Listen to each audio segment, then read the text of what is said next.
Oh, right. You know, I've actually started having dreams about tag again. I had one last night, the night before. Kind of sucks.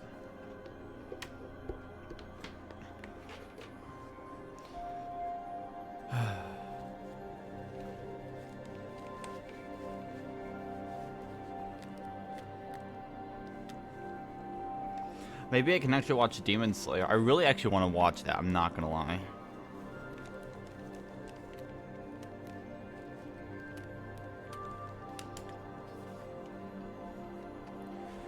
When? One second.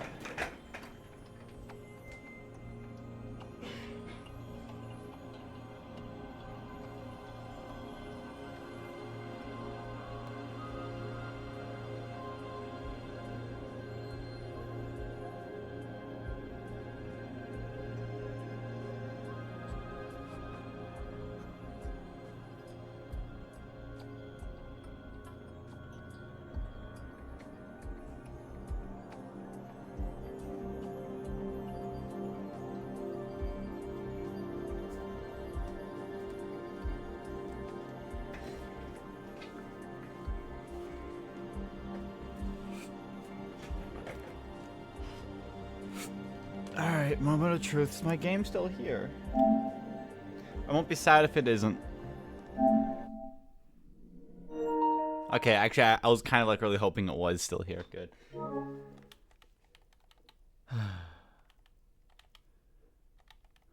Alrighty. I think I have my dying wish back. I don't remember though. It's been a week. It's been a second. Oh well. The round has already started.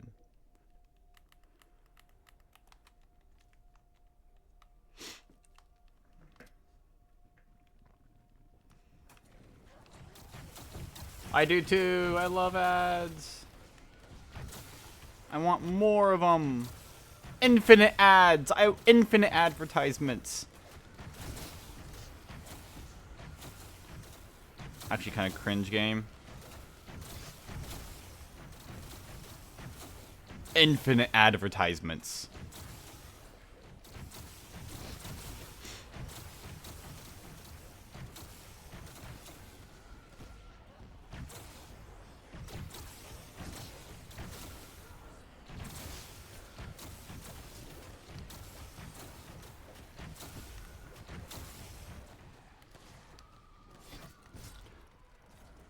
Why are your legs killing you?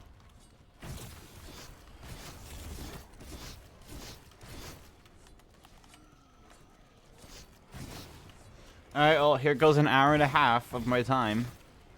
I'm only going to be playing 2 rounds here, I think, by the way. 2, maybe 3 rounds. 3 rounds at most. I got work today, so... No. Actually, actually only 2, because I also need to make sure I register for my... where I want to stay next semester of school.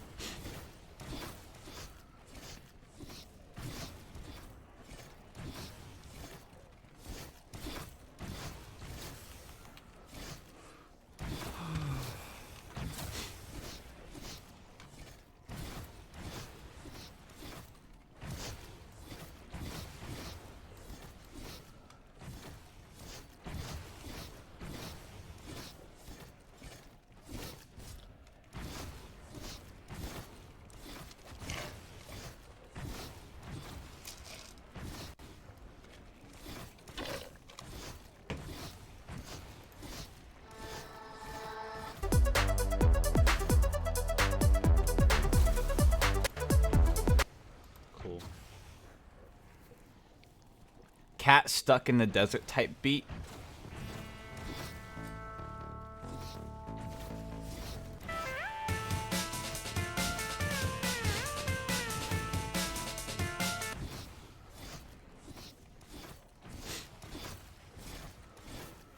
Almost 170. Yes. Woohoo. Yes. No, I'm not doing that.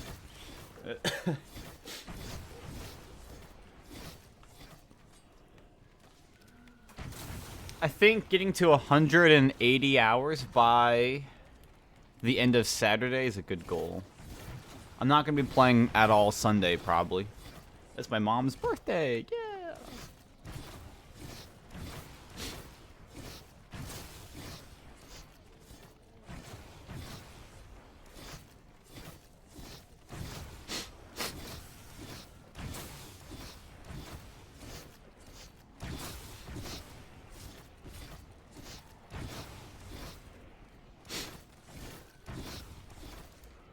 Alright, it's been a while. If you guys watch the Overwatch Reddit series for a long time on this channel, you know I always answer stuff from Overwatch University, and I hadn't done it in a while because I took a little break to like catch up on more. Close to my hours in the Kingdom Hearts franchise.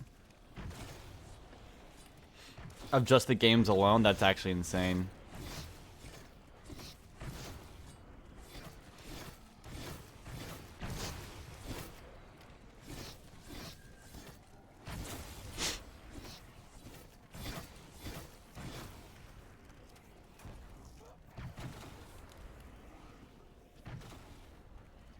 Is this a war? Yeah, not the. This isn't the highest round ever on the map, but it's the second high. Actually, no, it's not even the second highest yet. It's 281. Okay, yeah, yeah. No, it's no power. I wish. No, I still have a higher round than that. The no power. But no, so this is the highest for the category at least, or the highest round on hardcore ever so far. The highest round ever is going to be Jake's 449. Yeah, let me open up Discord here. Yeah, the highest round ever is going to be 449. Which is by Jake, so that's what I'm trying to beat. That's on, he played his on normal, though. So. I still got about 30 to about 40 hours until I get to that. I can't talk. Blah, blah, blah.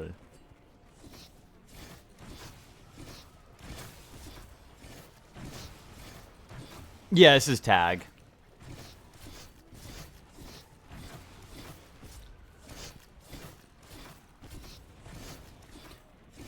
Voyage? Oh. This boat is not on Voyage. I was gonna be like, is this boat on Voyage? This boat is not on Voyage. This boat is on tag, though. I can confirm. Is it? It is on tag. Wait a minute. Is this boat on tag? Is this boat on tag? I love that. I can't believe it. You sounded so concerned about it. Too. Yeah. Like, I was like, I thought I was on to something. Like, I really thought I was on to something there. Oh, so, yeah, so I did remove the 366 from ZWR, and that's just because I had to make room for other stuff on... Ooh, max ammo. Had to make room for other stuff on Twitch since they're so, like, bent on letting me only have 100 hours of highlighted footage. So I removed that from ZWR. I started streaming, and then your mic just goes... Yeah. Golly.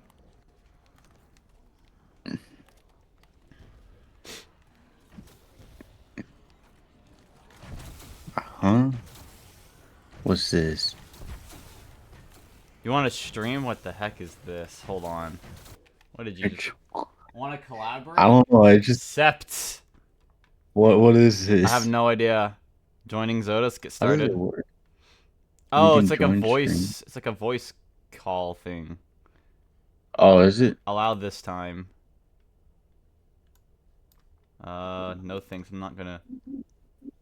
Can I hear you through this? I don't know. Can I don't know. Guest volume? I'm not doing this. I'm leaving. Okay. I have no clue what that was about, but It's some new feature. Nope. Some new feature I will never use. Yep. Not sure if it's still going or not, but I don't think it is. If it is, it don't matter. Yeah, dude, this game, Chain of Memories, I used to hate the hell out of it. But now that I actually learned that, hey, looking at the cards will help, I'm starting to enjoy it a lot more. I have no idea what any of that means. Mhm. The cards? What do they mean? Oh, The cards. it's like It's the like the one moon. card from the thing. The moon. I'm going to steal the moon. The moon. 1, 2.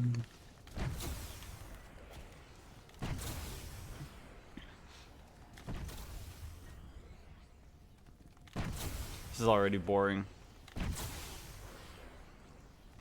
I quite actually have nothing better to do though today, so. Or tomorrow. So. Oh well.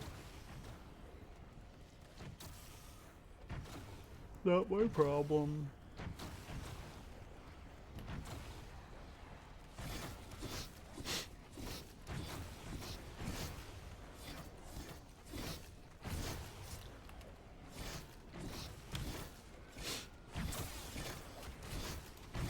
Marvel Rivals, and I'm doing the series also on that Rivals channel separately, and I figured I actually enjoyed looking through the main Reddit there because they don't have a Rivals University, and I looked through this week's Overwatch University posts, and like the season is still new, not too many perk questions, and I feel like I've answered a lot of these over and over and over again over the past 2.5 years of doing the damn series. Like they always ask, how do I counter Sombra? How do I deal with Zarya? And I always answer the same thing. So let me know if you enjoy this version where I actually look through the main subreddit, maybe laugh at some memes, and maybe poke through some of the discussion pieces on the main subreddit and see if you guys like that. So yeah, here we go.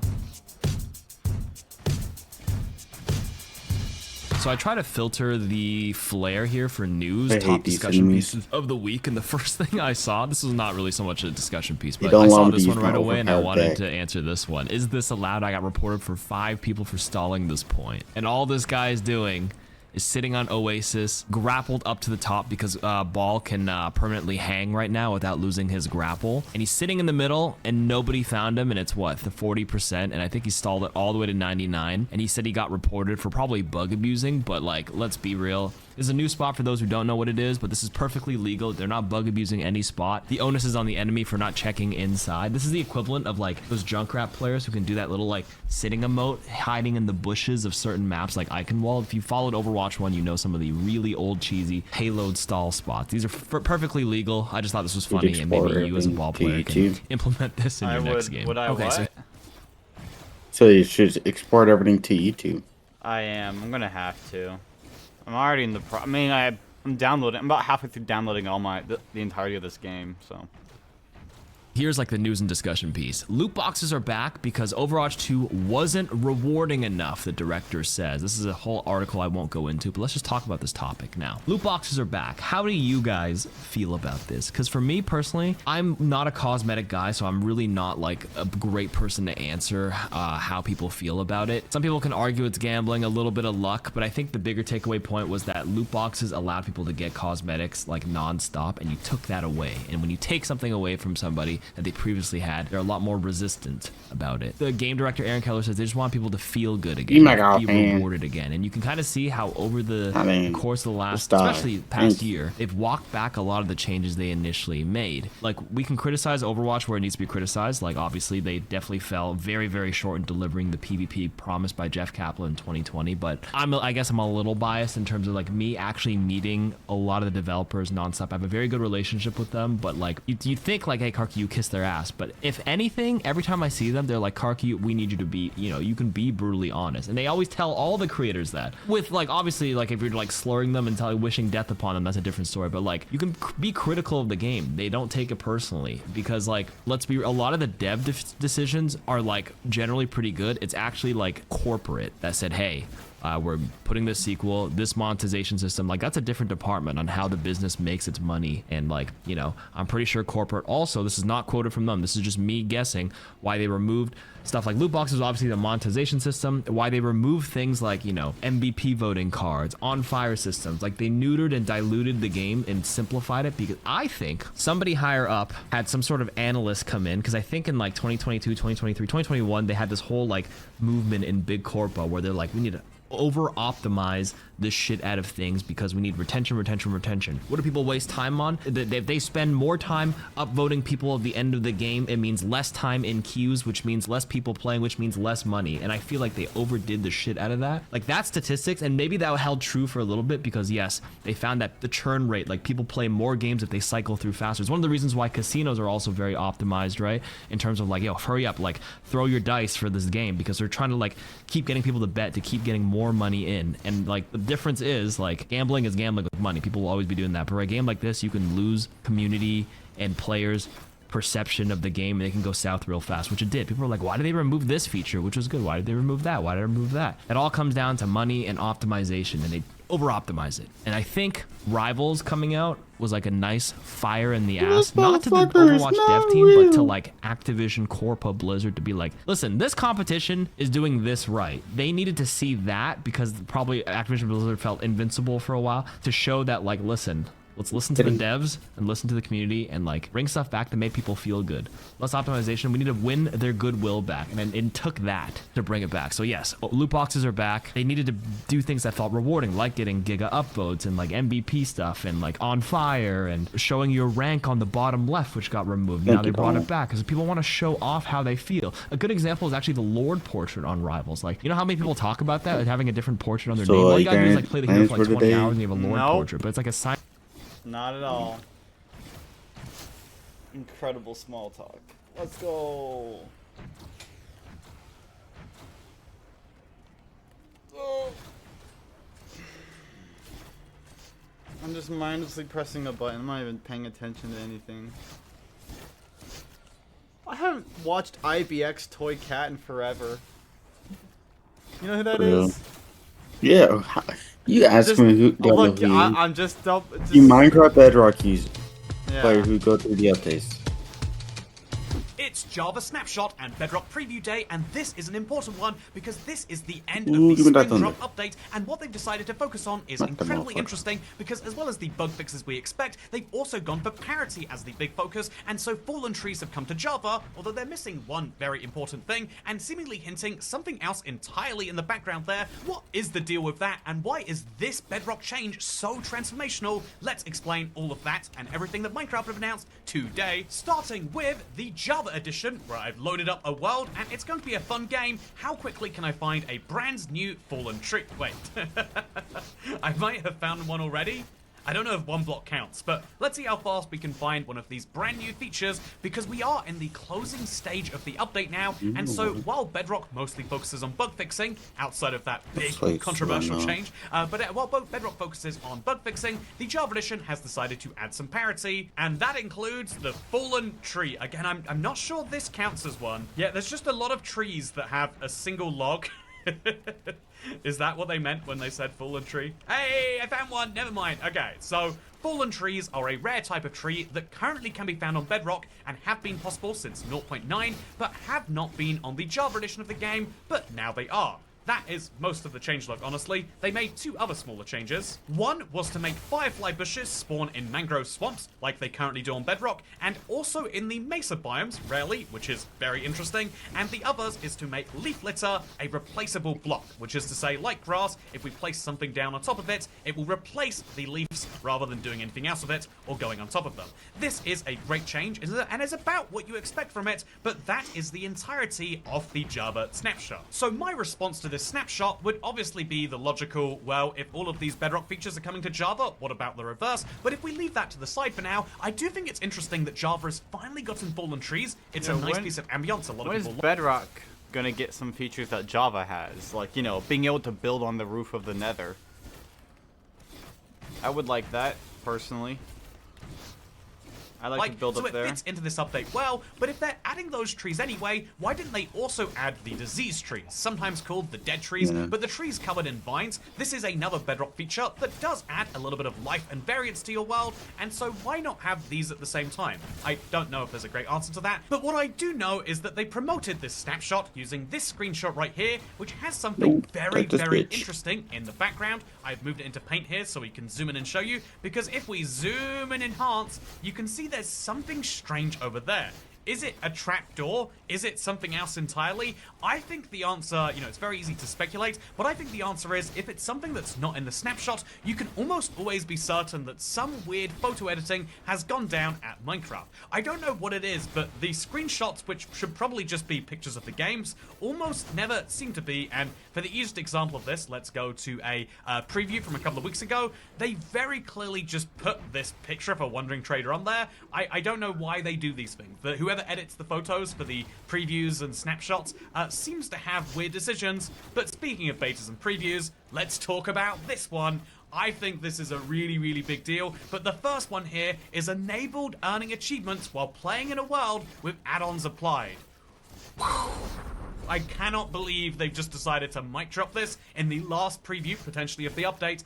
This means that you will be able to play with any add-on, and it won't affect your achievement status. That is huge, and let's be frank here, entirely transformational to the way that Minecraft is going to be treated, at least on the Bedrock version. You'll be able to download things as far-flung as blasters, or maybe not so far-flung like farming, or new mobs, maybe even bosses. Hint, hint. That's right, if you want to take your Aetherbolt blaster and use it to shoot my mega silverfish, this will soon be a valid piece of vanilla gameplay where you'll be able to earn achievements based on your YouTube accomplishments. ads? Which, The YouTube I mean, ads? I don't see any issue with this at all, Yeah. actually. What about the YouTube ads? Why, what's been going on with the YouTube ads? I don't get ads on YouTube. I have an ad blocker. Oh. Borderline pornography. Alright, let me turn it off real quick. Let me see. Like Captain Marvel. You know what else ads you see on TikTok and all that shit. Alright. Turned off the game ad ad. blocker. See how this looks now. Not seeing any ads yet. I haven't had some in a while, but Oh, Kindle Scribe. I can't wait to buy that. Alright, what about this Hey video? everyone, so I did not get an ad there. What about? No ad there. hello everyone and welcome. No ad there. It's a pretty straight. My ad blocker ain't on, right? Yeah, it's paused. About this video. When I was younger, I used to freaking Okay, play. I'm just not getting any ads right now. Why? No ad there. There was some Twitter drama option a few months back where pretty Oh, The got a future Wix of your ad. Let's business go. is here. With Wix, you get advanced AI You got a what ad? capabilities. A Wix ad. like marinate. Advanced AI. Yay! I love advertising. Though, which kind of snake? If you missed the boost panel, No ad there. Look, these are the model. The exact same thing is done to fill in this cylinder. I don't know. I'm just not getting that really many. I'm not getting that many things ads. Still.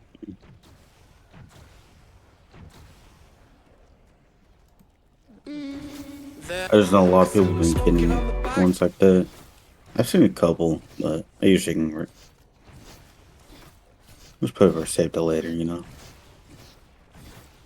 This is from Microsoft. Introducing Majorana. I don't know. All I've seen is that like Microsoft, instead of releasing, I don't know, good games on the Xbox, they've just been developing a new State of Matter or something. Models. New medicine. So how's PlayStation gonna respond to that? Like, Secrets of the Mimic PS5 gameplay trailer. Actors at the warehouse that can adapt I need a graphic. How do I get a graphic?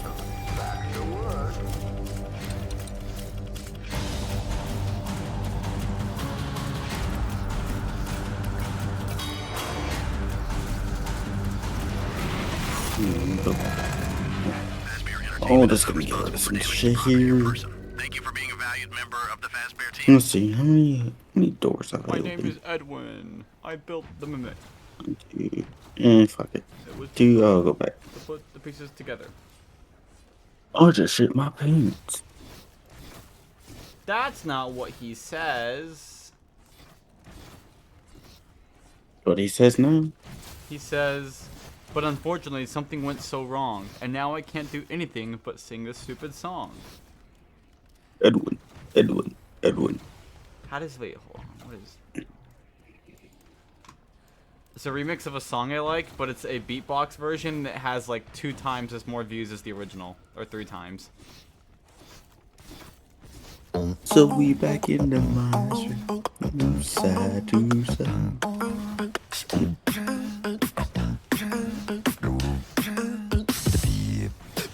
So listen up, keep your ears to the ground. Don't go getting mistaken now.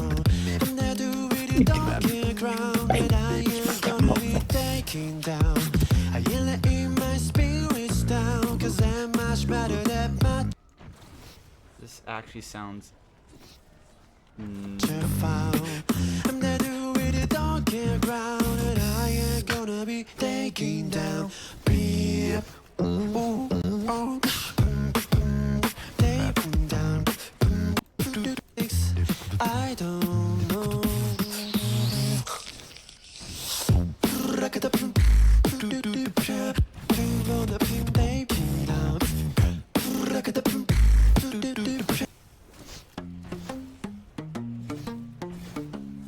This is kind of cool, but...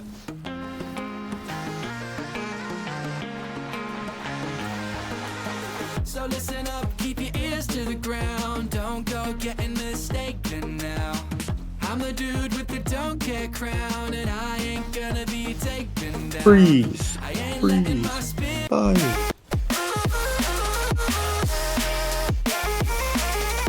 I ain't gonna be taken down.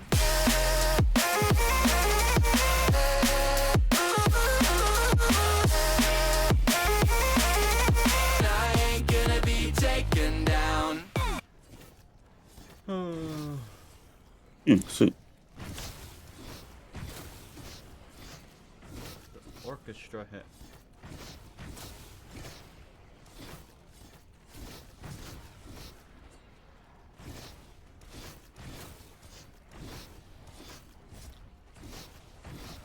Tutorial: easy lip sync on Flip-a-Clip.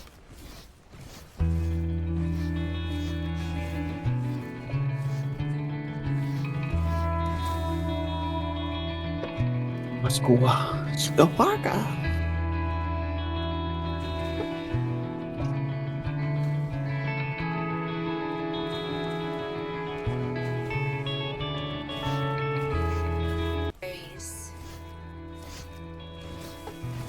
Worries. Yes, no worries. Yes, no worries. That's actually creepy. Yes, no worries. Yes, no worries. Yes, no worries. Yes, no worries. Oh, okay. So only showing stuff that's not mine.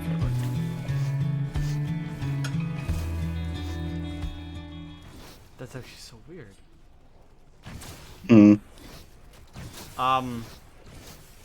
Tutorial on how to do easy lip sync on Flip-a-Clip, which is like some animation sort of, I don't know what that is. Probably animation software. How to animate jumping, how to animate hair in the wind. Oh my fuck. He useless ass motherfucker. I don't need more Simbas. I need fucking gravity. But they don't see anything in the direction of the noise, so they decide to take a step back, look at their lovely house. But other than that, there really seems to be all of this. And that's when I realized that they also had a split audio track for the left and right sides. And when you separate those and put them back to back, you hear this. Now, this could be fully a situation where I've convinced myself it's saying something that it's not, but once I heard this, I feel like I couldn't unhear it. And now the world has communicated Nice, with us fine. in two Nice, fine. separate I mean, ways, gravity. but the issue is the player has discovered yeah, either guarantee. of them. So now I'm sort of What? like, Stop is giving me the Dumbo. I ain't using fucking Dumbo. Just use him. Use it. Use him. Use Dumbo. We love Dumbo, Oh. the elephant, I think, right? Yeah. We love Dumbo. Use Dumbo. No. No. world trying to talk to the player, I or need is it gravity trying to cards, talk man. to us as the viewer? Well, I decided to take a healthy dose of "You're Not That Guy, Pal." Oh, I and did have to move make it on. RNG.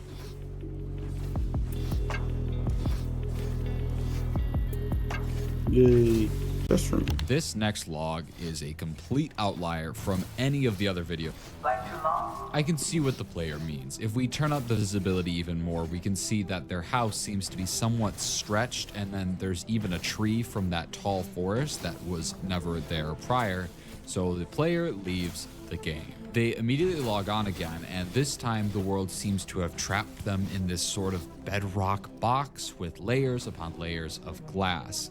The player seems to not want to leave the game and potentially never see this place again, so they start to break through and maybe try to find a means to escape. They break to the next level, but don't see much there, so they continue dropping until they reach the bottom. Well, actually almost the bottom, because there's a single piece of glass with water beneath it. And when they go into that, they try to swim around and find any interest or escape there, but they find nothing. Yeah, something I've When they learned go while back up for after air, they replaying these realize games is there's no the actual fucking way magic to get back is out of overpowered. here, and they are forced to leave the game. We log on again, where this tube of bedrock has gotten no less colder than the last time we saw it. The player actually reports to us and says, This one is my least favorite.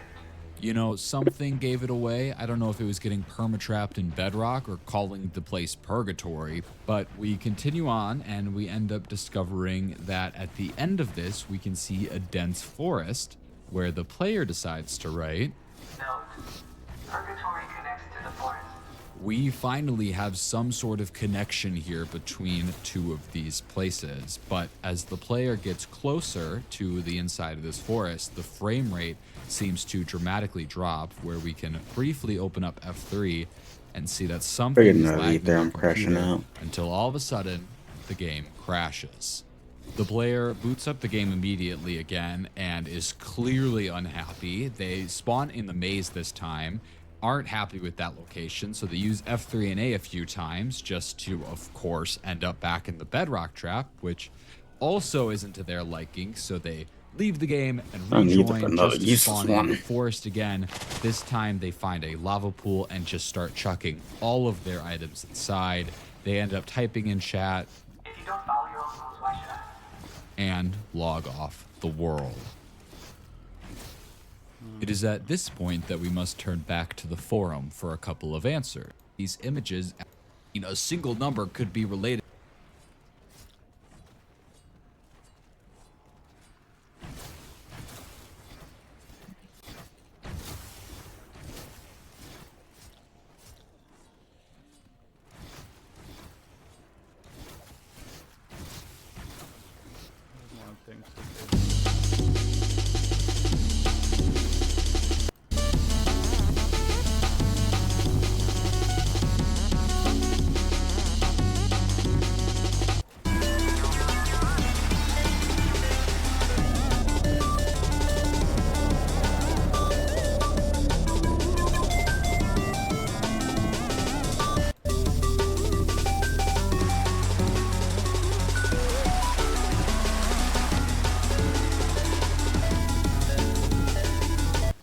Freeze. Oh, man, I would love to live in like Minecraft world for like a year. I think it'd be pretty. I would not. What do you mean?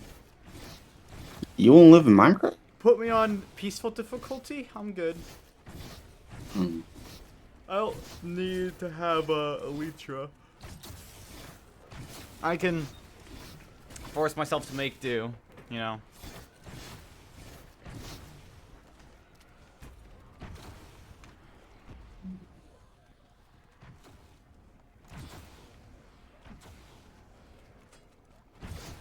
Elevator music plus bedroom pop type beat in Reaper.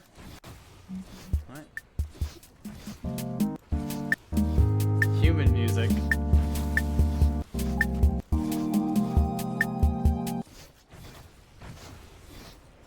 Alright, Ryan. Which one is the real chest? Left, right, or middle? Middle. Middle? Alright. You were wrong. Well, oh no, you just didn't do it right. I said right. Alright, I'll do right next. Alright. Was I wrong? I don't know how to finish this battle first. Oh. Put me in the battle. Alright, let's try right now. Oh wow, you're right. It was right. I knew it. I got fucking 3 wishes Keyblade and I don't want them. I want to give them. Easy. First try. Let's see, what time? I think I work at 3 today. Don't remember. Yeah, I get to go on late because of overtime. Yay. Oh, we can't have you having overtime. You don't make a record profits. Oh, see here.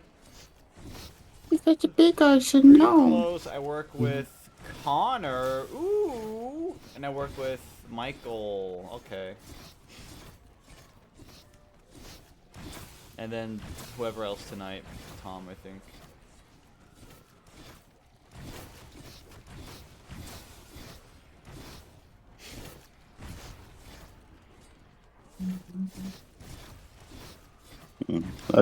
I get close with one he doesn't like me.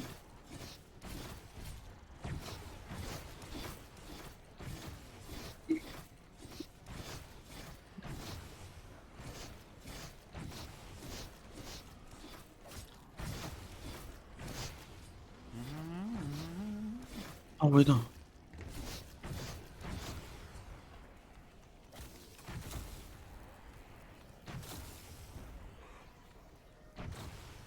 Oh.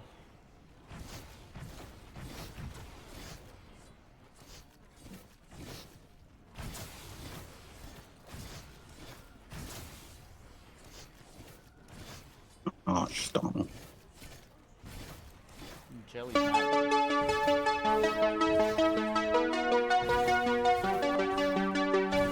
Ryan, do you like Donald Duck? Donald Duck? No, he sucks. Good. Yeah, fuck Donald Duck. Why? What's wrong? But what's wrong? Why don't you like him though? He always heals me after I heal myself. Wait for well, you should wait for him to heal you then. I do, and he'll just keep spewing lightning or fire. Maybe he Or we'll just imitates what die. you do. No. I probably put him on setting to where he should heal me, and he doesn't. Yeah, Donald Duck's just stupid though.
What a waste of fucking time. God damn.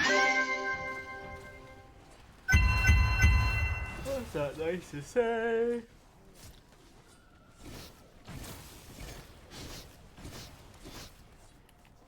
I need gravity cards and I can't get them. Where's someone give me gravity? This is me getting every Minecraft effect at the same time for the advancement. How did we get here? Not only that, but I'm gonna get a full beacon, full set of netherite armor, visit every biome in the game, eat every food, kill every mob, tame every cat, and resummon the Ender Dragon in only 6 hours. Wait.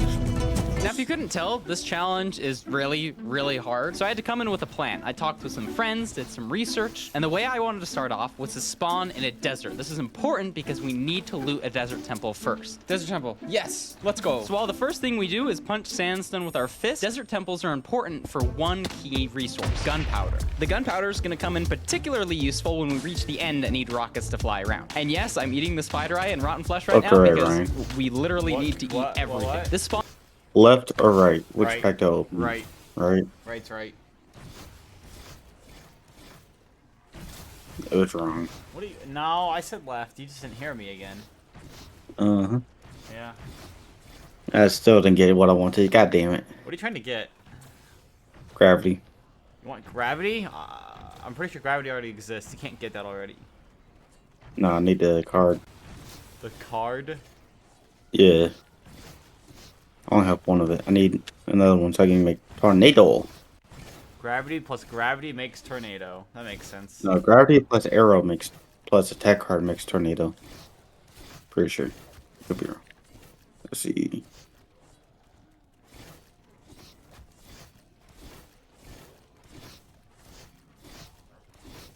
Oh no, gravity arrow plus gravity plus some card makes tornado. Oh, of course. Why did I think of that?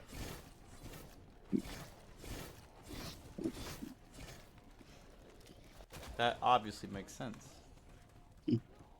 Spawn was even better than I thought because we have a village and lava pool. So I made quick work of the iron golem, blew up some food, and went to get my flint.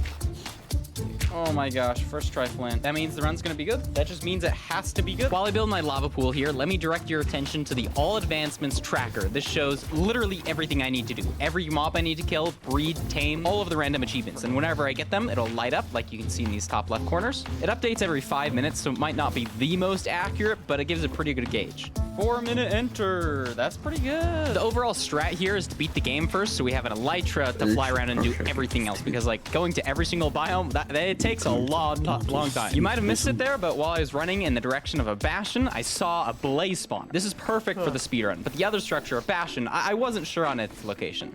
Huh, please, open up, open up, open up. Oh, I see it. Wait, did I see it, or am I just blind? I'm blind. I feel like Minecraft is trolling me. Found it.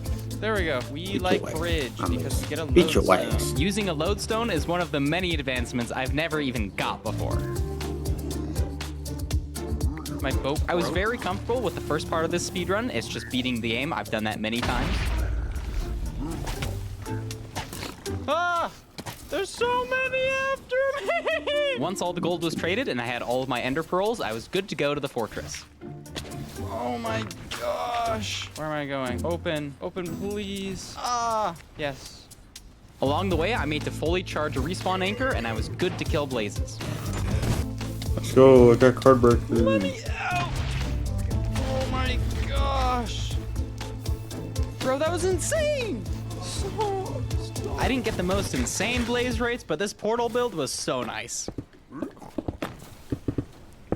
Oh my gosh, that was high. After throwing an Eye of Ender, I built my second nether portal and ended up in the stronghold. All right, 14-minute stronghold, not bad. The silverfish were a little annoying while I was trying to break the spawner, but it did remind me I have to kill one. Definitely don't want to finish everything and then realize, oh my gosh, I forgot to kill one silverfish. I gotta go all the way back. Okay, now that it's filled in, I need also known as a library. Libraries are great because they have paper, which is the second thing I need to make my firework rockets. Plus, you get a lot of books. Despo, oh my god. A different map, not the same map. This is actually their Toten, their tag. Yeah. Super clever, quip, funny genius over here. Right, Zotis? Yeah. Yeah. Yeah. Yeah. I don't know what he said. Oh, did I not change the title? Oh, my bad. Oh, just crazy. I didn't change the title? No. You did. No, that's fake news. I definitely did. Cringe. Okay. Remember, he's also the smartest tag player Yeah. because he knew his boat was on tag. What's it called? 421. There we go. Done. I've changed the stream title. Now it will not update probably. Imagine acting like the chat is wrong. I mean, I could just pretend that I had it correct all the entire time, you know.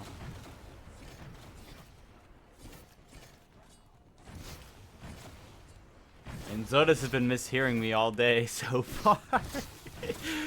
He'll be like, "Hey Ryan, open up. Which chest should I open up? Left, middle, or right?" I'll tell him right, but he'll open up the middle for some reason. Right?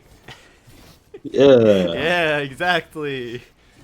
Yeah, definitely. Definitely what happens. Man. Bro's tweaking clearly.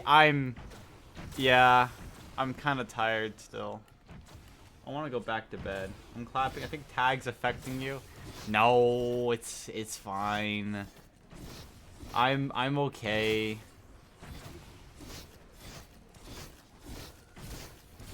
What are you clapping, Guru? Tag definitely fine? Yeah. Nodders. Every time I hear that, I always think of cars. I'm not using my hands? Well, then how are you clapping?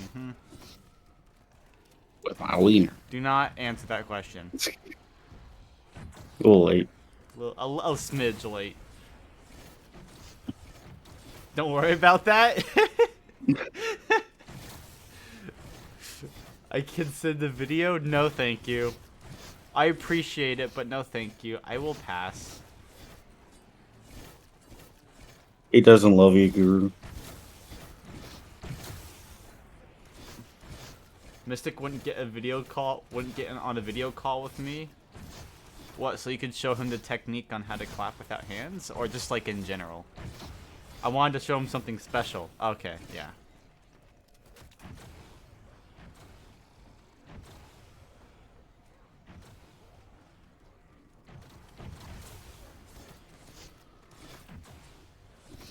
My little friend?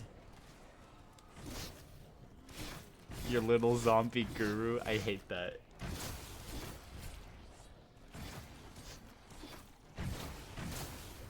Oh wait, he posted a link. I'm gonna click on it without looking. BO2 Dire Eyes game beta gameplay? I'm an alpha. I'm more of an alpha though, so or like a sigma, so.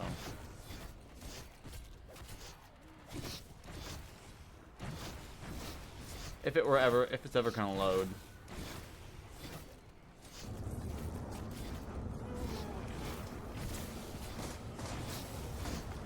Ooh.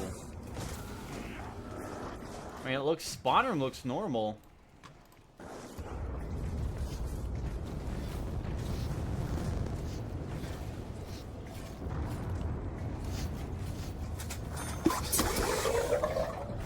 Liquefier.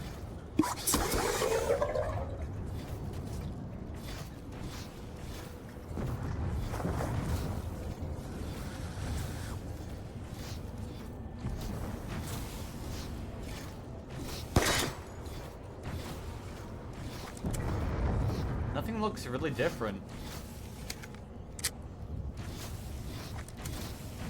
Wait. Is this the one instead? Wait, that was your first look at Crack's brand new guitar controller, the latest in a line of fine gaming gear from the company. Here to tell us more and to give us a world first demo of the controller are Jack Ginchard from Crack and Alec, aka Asai. How's it going? I've never met Whoa, it's that guy! on I don't know what his name is, but I used to watch him all the time. He's like really good at Guitar Hero. Leaderboards and Fortnite Festival.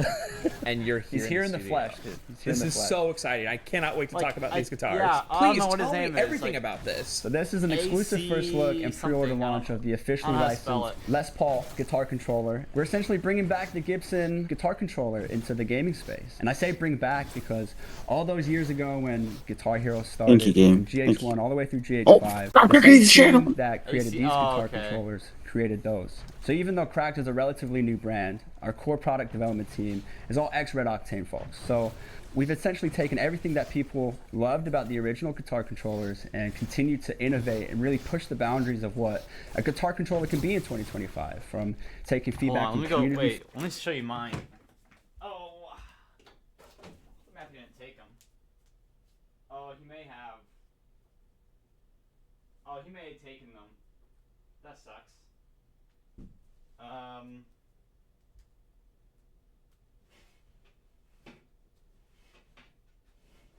thought I had at least one. Oh, well.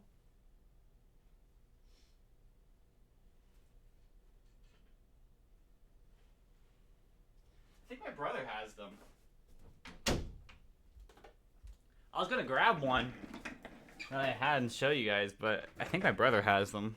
I had a black one and I had a white one. The white one was way better because I could actually wrap my hand. It was like the like place where you had to go strum was way smaller. It was like way thinner, and so I used to. That's how I would hold on to the guitar. Folks like Asai and really trying to make something special for today's gamers. Yeah, I'm really excited because I think a lot of people have been waiting ever since, you know, Fortnite Festival dropped. Like, music games are in a comeback. I see two beautiful cracked guitar controllers here. What are the differences between these two? How did you got miss? Two guitar controllers right here. The first one is the Guy was LP literally Black stuck Tribal on the Encore ground. Edition, and Encore is Goofy, essentially what our the base fuck? edition. Then you got LP Blueberry Burst, which is our Pro Edition, and there's a couple things that differentiate the two. Mainly being the strum bar and how that go play functions, 9. but also the fret buttons. What is different about the strum bar? So on the Encore editions, you're going to find that standard mechanical strum. You expect a click from it. You're going to have standard fret buttons. But on the Blueberry Burst Pro edition, you're going to have a new strum bar, which is Hall Effect technology with haptic feedback. And then you're also going to have mechanical frets. Both editions are made in a modular way where you can disconnect the neck. And we're gonna have swappable necks, which you can upgrade. We'll have different styles and designs, some with standard frets, some with mechanical frets. Like I said, different styles, and that just kind of plays into the style and personal preference, and really trying to cater to all gamers. So you're going all in. When you guys released like the little 5-fret attachment for the Neo S, I was like, oh. Touch on another mode called P3, and this makes the guitar backwards compatible with some Guitar Hero. I know a lot of people are going to love this too. The buttons feel great. I think the lights on the neck are fantastic. It corresponds to which buttons you're pressing in what order. And the strum bar feels like a strum bar from the future. On this Pro Edition, you have the Hall Effect strum bar. And Hall Effect technology you're kind of seeing come into the gaming industry with Hall Effect thumbsticks and controllers, now with mechanical switches and keyboards. And in this case, it's in a strum bar. So not only do you get kind of that longevity and durability of the technology, but you have that customizability of being able to adjust the actuation point of your strum, adjust the haptic feedback, and all of that's adjustable within our mobile companion app as well. So there's lots of tools at your fingertips to kind of make playing on this thing a breeze. And then the nerds like me, we can just go into the app, tap our phone on here, adjust when we need to adjust. It's a dream guitar. Like, it really is. Oh man, we'd love to see you start playing. And while you do that, Alec, you mentioned up top, there's a lot of history with this guitar controller because of that emote. Oh yeah, we good. There we go. You got the Encore.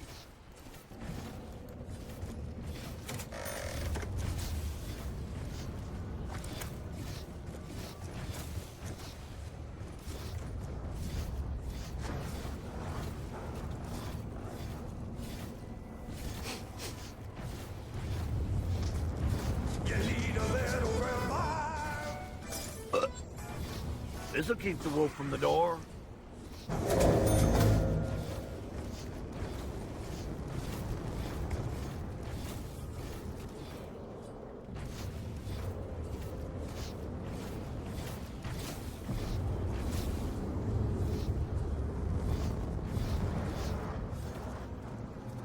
Fucking bitch, die.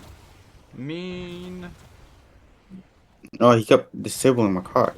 The Elon Musk cheating scandal. Ooh. Hello, you absolute By legend. Carl Jobs? In January of 2025, Elon Musk, the world's richest man, was exposed for lying to the gaming community about his video game accomplishments. In December, he had posted to Twitter numerous times on his alt account, bragging about all of the work he'd put into his Path of Exile 2 hardcore character. On hardcore mode, if your character dies a single time, the character is lost forever. So getting to a very high level is a difficult task, and Elon was very proud of himself for how far he'd gotten. On January 7, he streamed Path of Exile 2 on his main Twitter account, and he showcased just how far his character had come.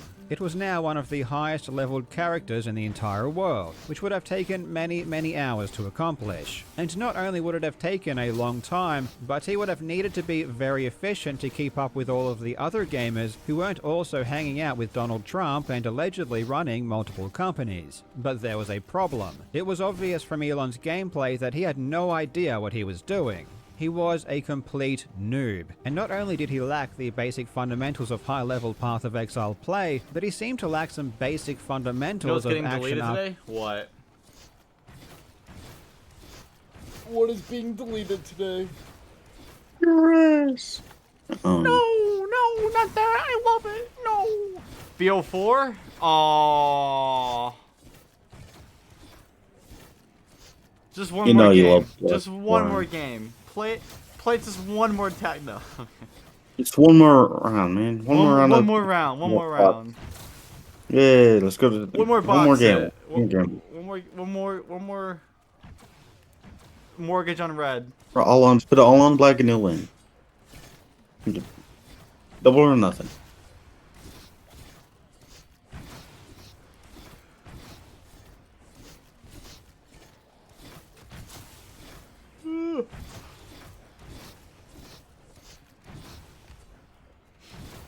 I could do Ancient Evil no perks hardcore, but I really don't care for it. I could get the record, but I don't know if I care for it.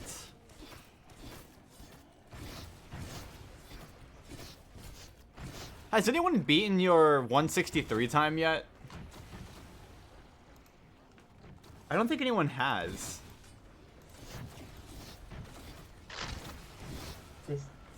What is this? Can you see it? Be right back.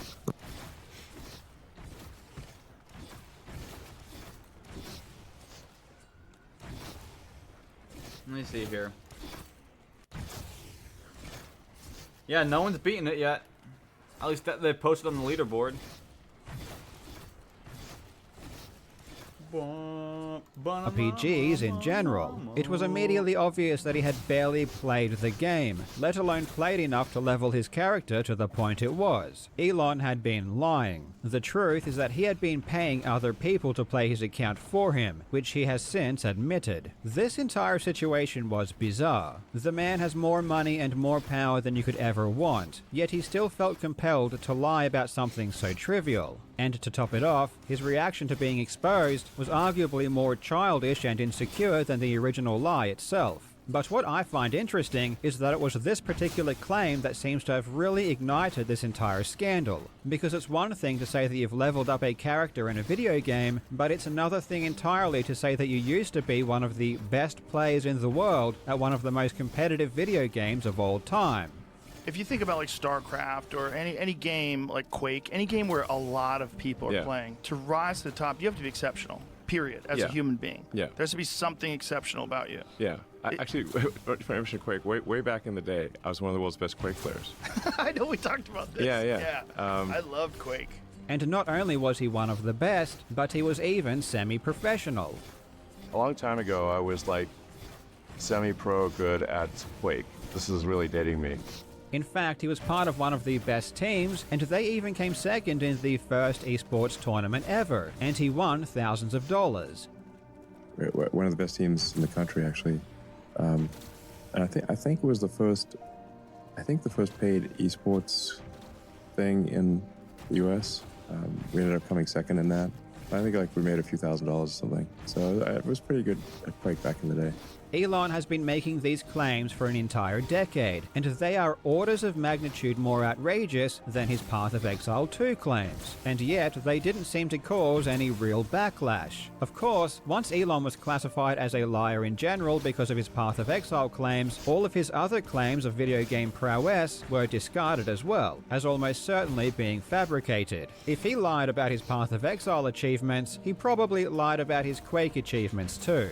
But that wasn't good enough for me. Elon made very specific claims about Quake history. He pointed to a specific tournament that occurred around a certain time period, and he even gave an exact prize amount for second place, which if true, would have been the biggest prize pool in Quake by far for the time. If this tournament existed, it would have left a footprint. However, if you just search Google for this supposed tournament, you will find nothing. There are multiple websites chronicling the history of Quake multiplayer, and they all list the major tournaments, but Elon's tournament is nowhere to be found. Honestly, I was ready to make a public statement that Elon's Quake claims were completely false. But then, out of nowhere, I found a crumb. A single breadcrumb that eventually led me all the way to the truth. In today's video, we will examine, among other things, Elon's claim of being one of the best Quake players in the world. Is it completely untrue, or is there even a hint of substance to what he says? Let's find out. I really hope you enjoy.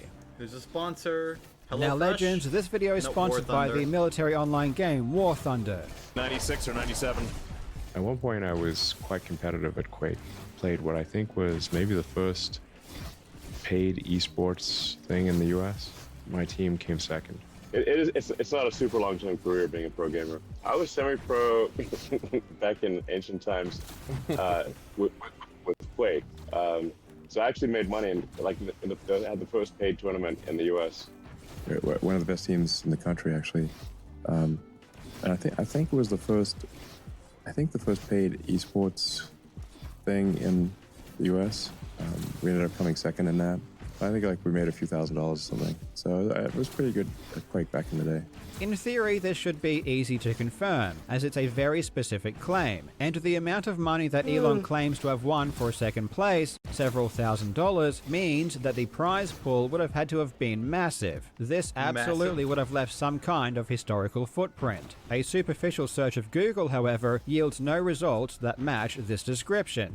There are multiple websites that have been preserved that document the history of Quake, including the significant tournaments, and from these resources, a tournament of this size just didn't occur. The first Quake tournament that has both a cash prize and also historical evidence is the Red Annihilation tournament, which had its finals in June of '97.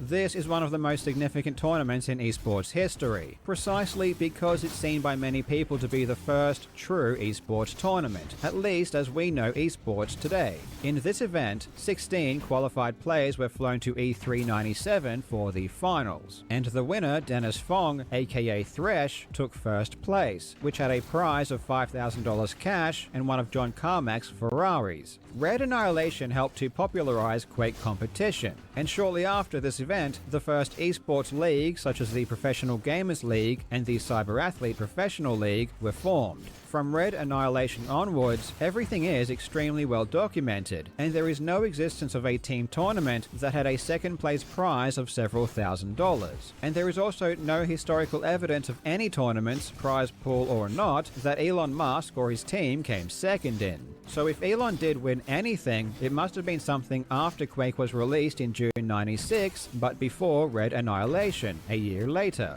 Though even if this tournament exists, whether or not it was the first paid national esports tournament really depends on your own definition of what esports and paid means. The reality is that people have been competing in national tournaments in video games and receiving money from it for decades. For example, in 1980, there was a National Space Invaders tournament where thousands of people competed. The regional winners were awarded $150 each, plus an all-expenses-paid trip to the finals. first and second place were awarded prizes, and third place received a $500 check.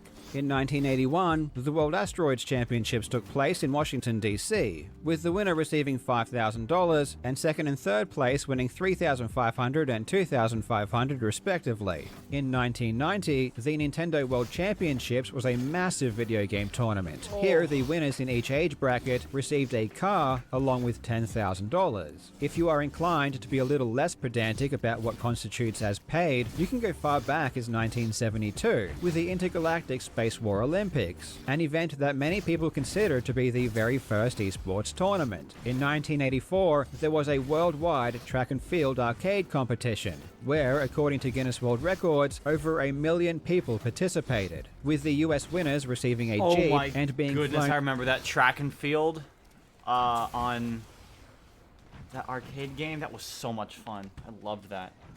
To Japan for the World Finals. Large-scale video game competition isn't a new thing. It's been happening for as long as video games have existed. But for the sake of argument, let's accept that none of these count because they don't fit the modern definition of esports, which generally involves complex player-v-player combat where you can directly interact with the opponent. In my opinion, modern esports first developed with fighting games like Street Fighter II. In 1991, Midway sponsored a tournament in California, flying the regional winners to San Diego for the finals, where the winner earned a Street Fighter II cabinet. In 1996, the Battle by the Bay was the first yearly tournament that would later become known as the Evolution Championship Series, or EVO, which now hosts the biggest fighting game tournament in the world. And of course, we can't forget about Quake's predecessor, Doom, which spawned the concept of deathmatch. In 1995, the year before Quake was released, there was a tournament called Deathmatch 95, with the finals taking place at the Judgment Day event organized by Microsoft. Oh my goodness, I got my first game messenger for the day. My two viewers are best viewers here. That's something. 50,000 entrants have been whittled down to 24 finalists who've gathered here at the Windows 95 launch to decide who will quite literally win the competition. Deathmatch 95 was essentially the first worldwide tournament. They held local tournaments to find the local champions, and then flew all of us to Microsoft headquarters in Redmond, going from playing largely at home Yeah, my to parents are not a gonna stage probably go at down to Microsoft eat. headquarters. Not just like any tournament, like a real. My parents and I are probably gonna go eat in a little bit. Oh, your parents Why and not? you are gonna go eat. Yeah. Oh, okay. In like an hour. Oh, okay. I haven't even finished one round yet. Yeah, I'm so on the same. Won't get into it. I'm only gonna play one Ooh, round reflector. today. I'll play maybe another when I get home. Where are my dogs here? D-O-G-S. Dogs. My bad. D-O-G-S. 418, so 23 could be a dog round.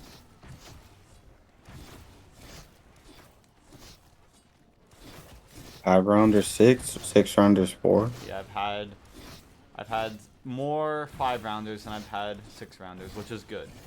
That's what I want.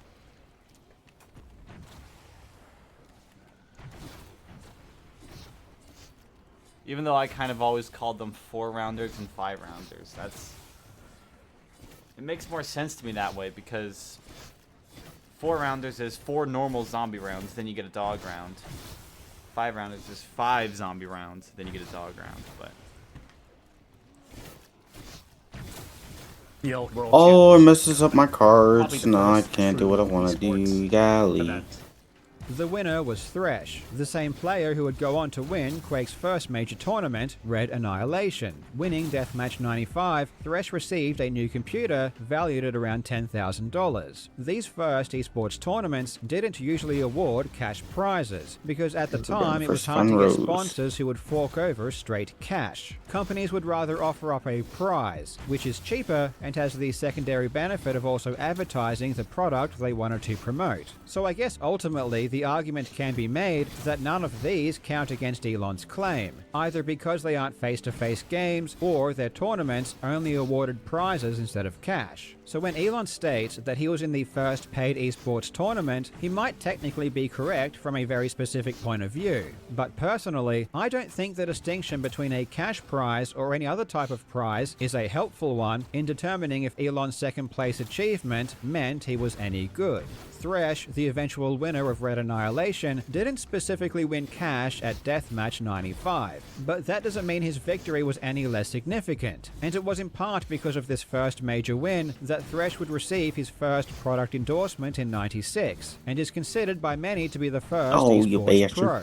So I will let you decide if Elon's decision to exclude all tournaments that didn't specifically award cash prizes and all tournaments that might not be considered esports by today's standards is relevant, though we still don't even know if this tournament happened, or if Elon came second. And if you trust a lot of the comments online, you would be forgiven for assuming it didn't. Many people think the early history of Quake is completely documented, and because there is no concrete evidence of Musk's claim, he must be lying.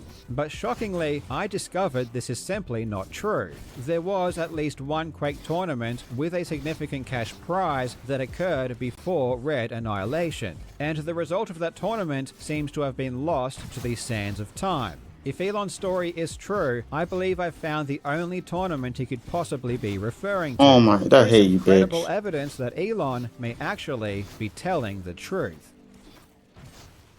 In June of 2017, a user posted to the Quake forum on ESR.com that they had listened to Elon's biography. In this biography, it mentioned that Elon's company Zip2 had a team that came second in a tournament and won several $1,000s. This person wanted to know if it was true or if it was just an exaggeration.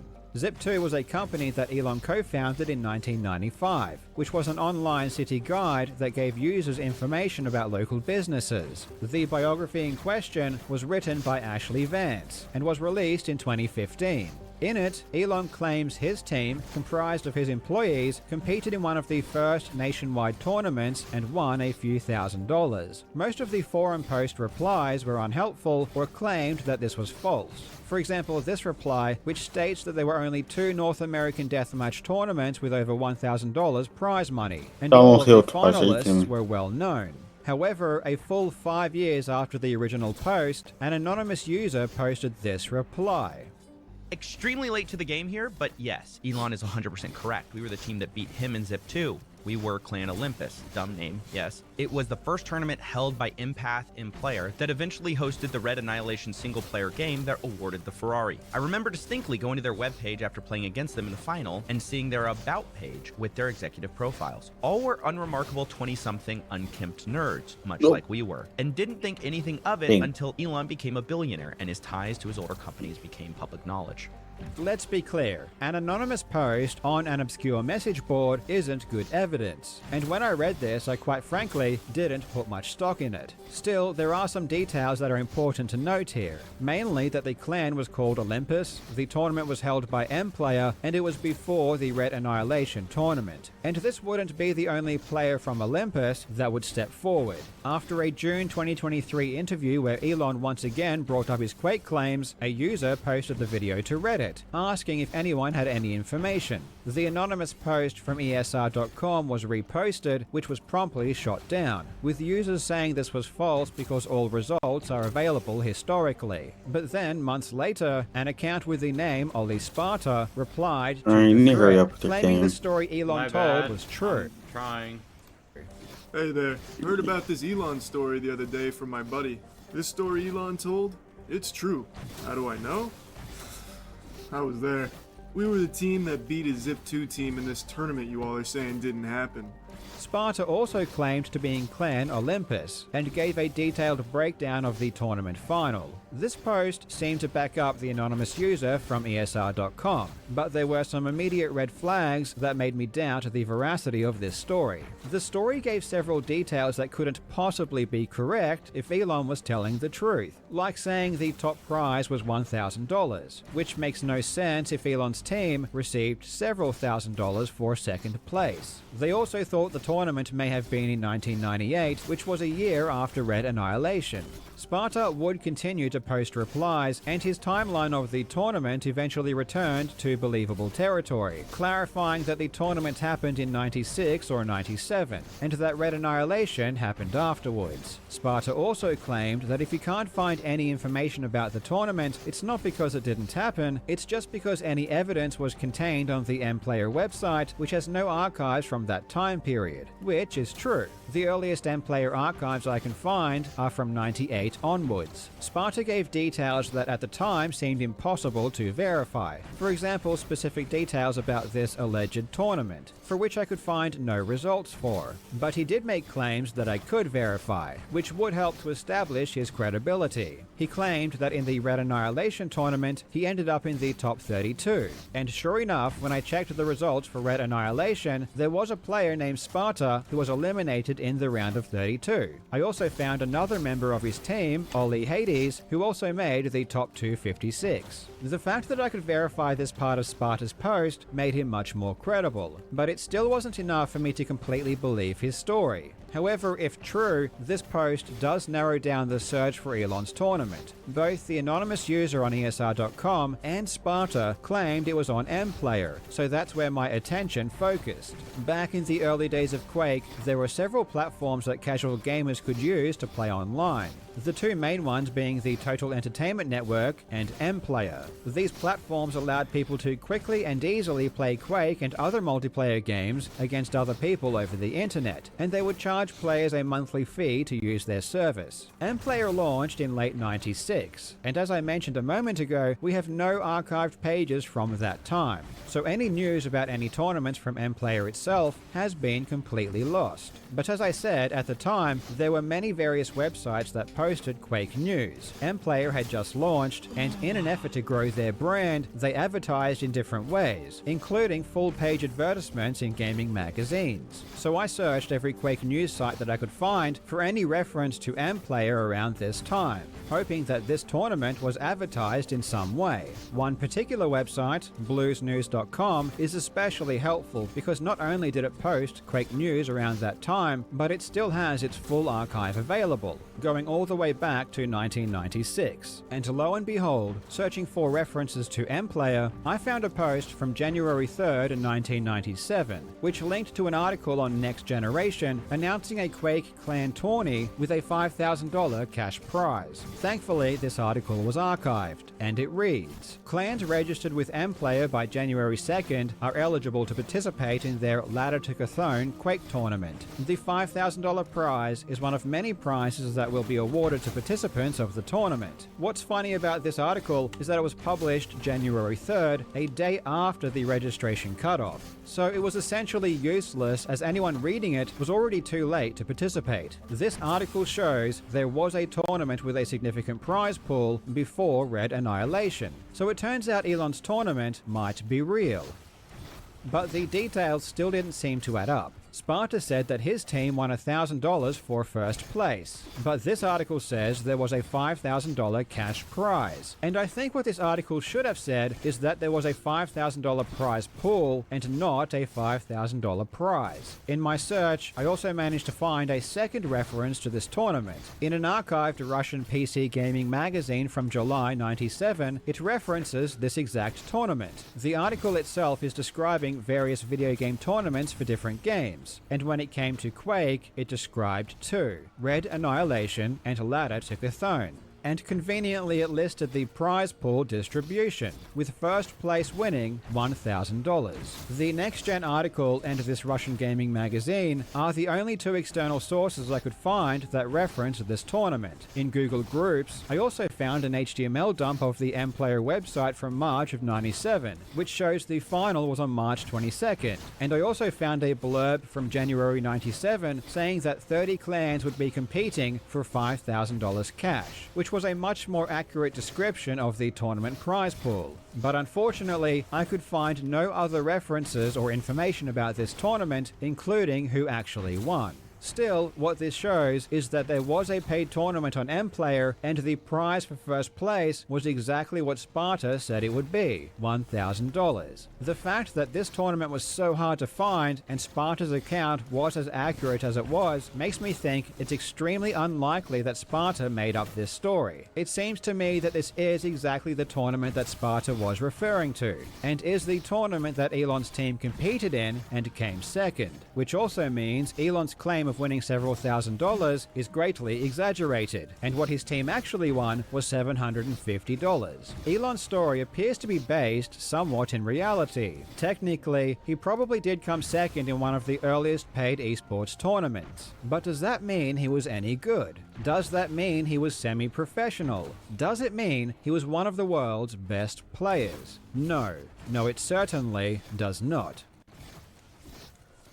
In 1996, early Quake players were quick to try and prove who was the best, and it wasn't long before organized tournaments were being held. Competition at that time was almost exclusively team-based. Teams would be represented by clans, and originally id Software hosted a full list of clans on their website, though it wouldn't be long before players formed their own network called Clan Ring, which connected all of the clans together. Clan Ring would begin hosting tournaments from late 96, and these tournaments were where the best players became known. These tournaments were not played through online paid services such as Toten or MPlayer. Instead, matches were played through servers that people would host at their own university or workplace, places which at the time generally had the best internet connections available. While these tournaments didn't award cash prizes, they were held in the highest regard. Prizes really didn't matter. All players cared about was the esteem that came with the victory over the other clans and the respect earned from other players. These tournaments, which were run and organized by players, are well documented. There are detailed statistics and full bracket results. We know who won and which players performed well. Clan Ring players didn't play on platforms like MPlayer for multiple reasons. First, MPlayer required players to pay a monthly fee to use the service, which was an unnecessary cost when you could just use a Clan Ring server and play for free. Second, services like MPlayer did not provide the best multiplayer experience. While these services did allow casual players to easily matchmake with other players, they inserted an extra middleman, i.e. a third-party client between the player and the server, which slowed things down and caused higher latencies. In fact, even those with ISDN connections were complaining of extremely high pings. I spoke with Thresh himself, and in our conversation, he confirmed to me that the best players didn't use platforms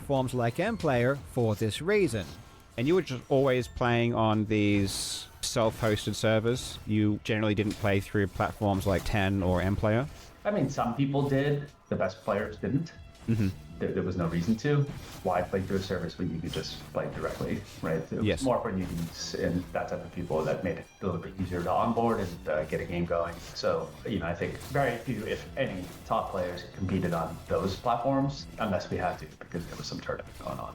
I actually did manage to find a tournament before Red Annihilation, which was called Ladder to Chthon. First of all, does that ring any bells for you? Do you remember this tournament? No. Yeah.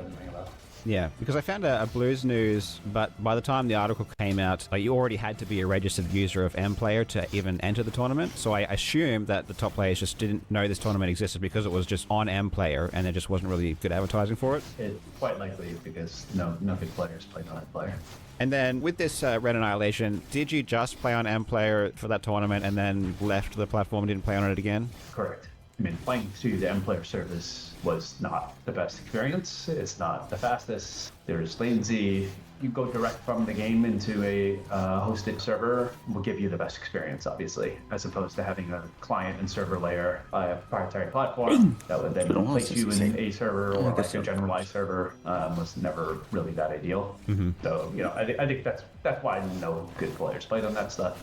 And finally, platforms like MPlayer did not differentiate players by their internet connection, which at the time was arguably the most impactful variable. Quake Deathmatch is optimized for local area network play. It was designed to run with very low latencies. When you introduce a high latency, like you would expect when you play online using a 28K dial-up modem, which was by far the most common way people connected to the internet in 1996, Quake becomes very difficult to control. I won't won't get into the technical details of why this is, but the end result was that if you had a dial-up connection, it was almost impossible to compete with a player who had an ISDN or broadband connection. Having a fast internet connection was such an advantage that any half-decent player with a low ping could defeat even the very best players on dial-up, regardless of their skill. This is why Joe Rogan, who confessed to playing a ton of Quake in the 90s, admitted to spending an insane amount of money to have a T1 connection installed at his house. This is how deep I was into it. I lived in the mountains, like kind of high up in the hills of the Santa Monica Mountains, and I couldn't get good internet access. The best I could get with ISDN. Right. Right, what? It? The movie? 0 out of 10. I don't know. So have you even seen it? Nope. I'm gonna go very middle. 5 out of 10. Neutral feeling. Neutral feeling. I don't feel. I feel indifferent.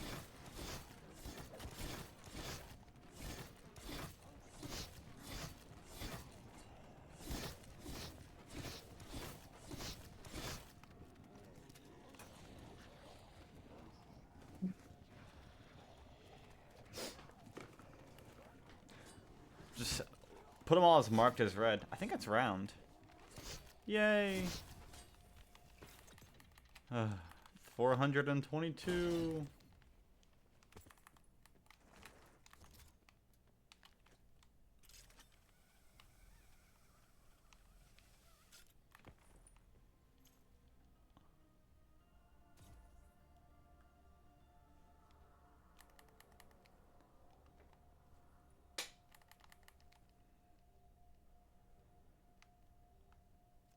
I'm just waiting. POV the timed out gobblegum.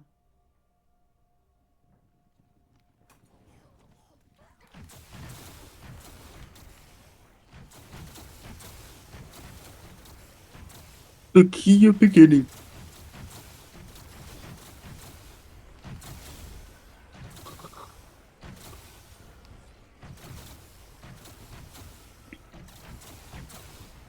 No.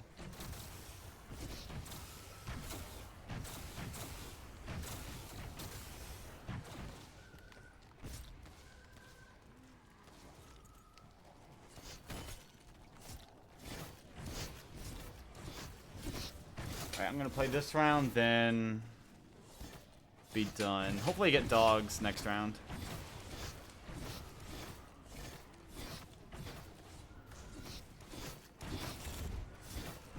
Be preferable. Couldn't get cable. Couldn't get cable modem out there. It's fucking terrible. The pings were awful to everywhere. So I had a T1 line installed in my house. Oh, you must have been rich. I was rich. Those were expensive. I went deep. Yeah, but it was worth it to me. It was a 1.44 megabit line. Yeah, Wait, it was those were like worth it. 10 grand a month. It was worth it. That's crazy. Did you really buy a T1 line back Yes, then? I had it installed in my house. How did you get that? How could you I was even on afford TV. that? Oh, you were doing TV stuff. I was on TV. Yeah. Wow. Quake's network code essentially created an internet arms race amongst players, and this is why the Clan Ring tournament had two separate brackets. One for dial-up, which was called HPB, which stood for High Ping Bastards, and one for ISDN and faster, which was called LPB, for Low Ping Bastards. In December of '96, John Carmack would release an unofficial Quake update called Quake World, which redesigned the network code that made the game much more playable with higher latencies. Quake World, it's basically my research project into extending the network play aspects of Quake. The first stage of it that we're in beta testing right now that we're about ready to release is a new network protocol that provides more latency tolerance for the client, so there's less lag and the network play is more robust in handling of problems along the connection. None of this is really relevant to Elon, however, as Quake World wasn't supported on M-Player until late '97, and these early M-Player tournaments were all played on the original release of Quake. When it was announced that the qualifying stages of the Red Annihilation tournament were to be played via M-Player, this made a lot of people upset. Due to the fact that M-Player was not an ideal platform for competitive play, it didn't separate players based on their internet connection, and it didn't support Quake World, most players simply had no chance of performing well. Players with broadband or cable connections had an insurmountable advantage. It's worth noting that despite the general dissatisfaction at the way the Red Annihilation tournament was run, when it came to who actually made the final top 16 that was flown to E3, every single player was an established Clan Ring competitor, which proved that Clan Ring did indeed house the best players on the planet. And when they did come over to M-Player for this one particular tournament, they dominated. Of course, on the flip side, the situation was fantastic for Elon Musk, and his prospects for winning the earlier tournament laddered to Toten. Elon's company, Zip2, was a thriving internet company, which required the best internet connection available by necessity, a connection that he and his employees would use while at work to play Quake. Now Musk has his own computer command center, and his business is thriving. To his delight, Microsoft has tried and so far failed to get a hold in Zip2's market. In his Reddit post, Sparta said as much, stating that Zip2 performed so well against the other competitors because of their internet connection. But unfortunately for Elon, Team Olympus had the exact same weapon. So let's put Elon's tournament into perspective. M-Player was a brand new paid online platform that the best Quake players didn't use. M-Player did try to promote their event, but the promotion was so poor that by the time news of the tournament reached beyond M-Player to places like NextGen and Blues News, it was already past the registration deadline. None of the top players knew this tournament was being held before the registration cutoff, which is why you just don't find it mentioned anywhere. Even still, the fact the tournament was run on M-Player at all meant that most players simply wouldn't have been able to compete anyway due to their dial-up connections. So in a nutshell, Elon played in an obscure tournament which has no footprint and was able to roll over most of the competition because of his superior internet, and when he reached an opponent with equal footing, he lost. Ironically, the part of the story that Elon feels necessary to repeat every single time, the part where he blames his loss on the fact that a team member's computer crashed, highlights just how amateurish this tournament was. We ended up coming second in that. We were actually coming first, but then the best. I was the second best person on the team. The best person on the team, his computer crashed halfway through the game, so we ended up coming second. But we came second. I was the second best person on the team, and the actual best person that we were actually winning. We were going to come first, except the best person on the team, his computer crashed halfway through the game, so we came second. My team came second. We would have come first, except I was the second best guy on the team, and the best guy, his computer glitched halfway through the game.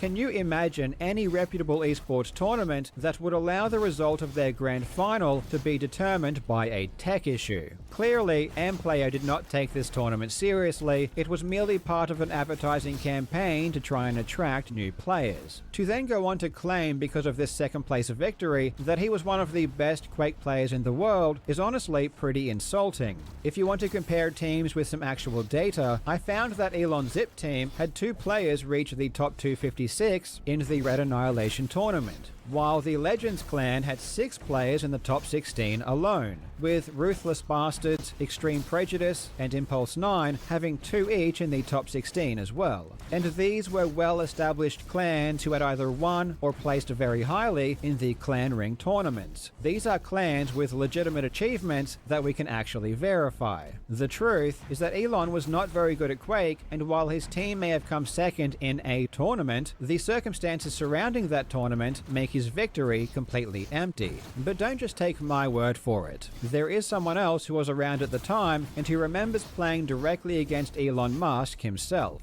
In a 2020 podcast, Thresh, the very same player who won Red Annihilation and who was by all metrics the best Quake player in the world at the time, said Elon wasn't very good. Well, actually, I mean, it was funny. Like Elon Musk, he's known as a huge gamer. We used to play in the same Quake server. Yeah. Almost every day, I'd see him on. He'd be playing as Zip2 was his username, and a really good buddy of mine. He was okay. Hold on, Dennis. Hold on. Was Elon Musk any good? He was okay. I mean, you could be honest. No, he Elon's wasn't. not Very, gonna he wasn't. be- He wasn't very good. But my But he's buddy, still a Quaker, right? He's still an OG. And after Elon started boasting about his Quake skills a bit more frequently and a bit more publicly, Thresh would again step in to set the record straight. In a 2024 Freethink article, speaking directly about Elon Musk, Thresh would state, "Was he any good? He was okay. I know he claimed that he was one of the top players. He was definitely not one of the top players." So let's compare Elon's account with the actual truth. According to Elon, he was a semi-professional Quake player who was one of the best in the world at the time. He was on one of the best teams in the world, which came second in the first paid esports tournament ever, in which he won $3,000. The truth is that while Elon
Okay.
is really good, but what makes Mabga good in those comps is the teamwork. Even in OWCS Korea, Mabga is going to be played. The individual play of Mabga, the way that you're going to play that, it requires a lot of good teamwork. This is rank, okay? And then Hazard, low end 8 here now, not as good before, decent perks, not the best, not the worst. Better against the rest of the tanks below right now. I don't know, I think Ramattra is in a great spot. The Vortex is awesome. I think Ramatra's right up here. A tier. Winston's a staple. Winston's an excellent tank. Winston is... Did play Quake often, he was not very good. In early '97, he entered a Quake tournament that was only open to paid registered users of the brand new platform MPlayer, a platform that no top players used. Using his superior internet connection, which gave him an unfair advantage, his team managed to come second, earning them $750. A question that arises is whether or not Elon's exaggerated claims are from poor memory, intentional deception, or straight delusion. And in my opinion, it's hard to pin this down to anything other than Elon just being a dishonest person in general. Elon straight up lies a lot. For example, in one of his Joe Rogan interviews, he claims that he played Quake during his final semester in college. Yeah. I in my final semester in college, I probably put more time into Quake than all my college classes. However, it's well established that Elon Musk had dropped out of his postgraduate degree in '95 to form his company Zip2. Well, that was the summer of '95. I had no money whatsoever. I was working, doing research in Silicon Valley on a completely different subject and trying to start this company at the same time. And when it came time to decide, do I want to do graduate studies or do I want to start this company? And I decided to start the company. I had no money. As a graduate student, I would have received a scholarship and a stipend and so forth. In starting the company, I had nothing. I had no income source. This was a year before Quake was even released, so it's impossible that Elon was playing Quake during his final semester. When Elon admitted that he wasn't the one leveling his Path of Exile 2 account, he attempted to gaslight everyone by saying that he never took credit for leveling the account, or ever intended to. But this is again provably untrue. On Twitter, he did exactly that, saying, and I quote, "After so many deaths, I'm carefully building up a Path of Exile hardcore character." Aside from directly claiming that he was the one leveling his character, it's obvious to anyone with half a brain that streaming the character is implicitly taking credit for it. Unless you state otherwise, people are going to assume that the only person playing your character is you. Elon also claimed to be one of the best Diablo 4 players in the world, and his evidence for this was that he had a top-ranked time in an endgame dungeon called The Pit. So are you in the top 20 in the world or top 20? Wow, in Diablo. Yeah. Truthfully, I don't wish to spend too much time debunking this, as on a fundamental level, using this particular metric to distinguish players' skill is nonsensical to begin with. One of the core tenets of esports and speedrunning is that every single competitor begins from the same position. In speedrunning, unless stated otherwise, you use a brand new save file, carrying over nothing from previous playthroughs. This ensures that comparisons to other players are fair. When it comes to comparing pit times in Diablo 4, this is not the case, as you enter the dungeon already fully equipped. In this example, the most important factor isn't your skill, it's your gear. It's the specific build you choose to use, which involves many factors that have nothing to do with skill. The point is illustrated perfectly by the huge discrepancy in clear times for different classes. Elon's class, Spiritborn, could clear tier 150 in a couple of minutes, while all of the other classes took well over 10 minutes to clear a much lower tier. And the only reason Spiritborn could do so well is because players, including the player pretending to be Musk, were abusing unintended exploits to one-shot mobs, making the dungeon absolutely trivial to complete. I'm not saying there isn't some skill involved, but unless everyone is using the same class, the same build, and the exact same gear, it's impossible to accurately determine a player's skill level. And because Elon admitted to paying for someone else to play his account and give him the best gear, not only does he not deserve any credit for what his character can do, but it's probably not even him playing in his uploaded speedruns. He lied about everything else. The chance of him being honest in this instance is extremely slim.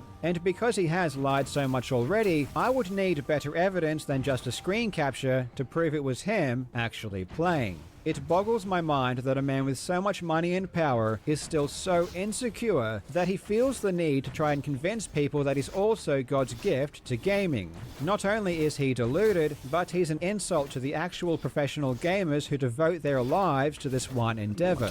Elon might enjoy playing video games, which I think is pretty cool, but he certainly doesn't respect other gamers. Because if he did, he would stop downplaying their achievements by claiming that you don't need to work as hard as they do to be the world's best. Professional esports players practice 12 hours a day, and only a gifted few are able to rise.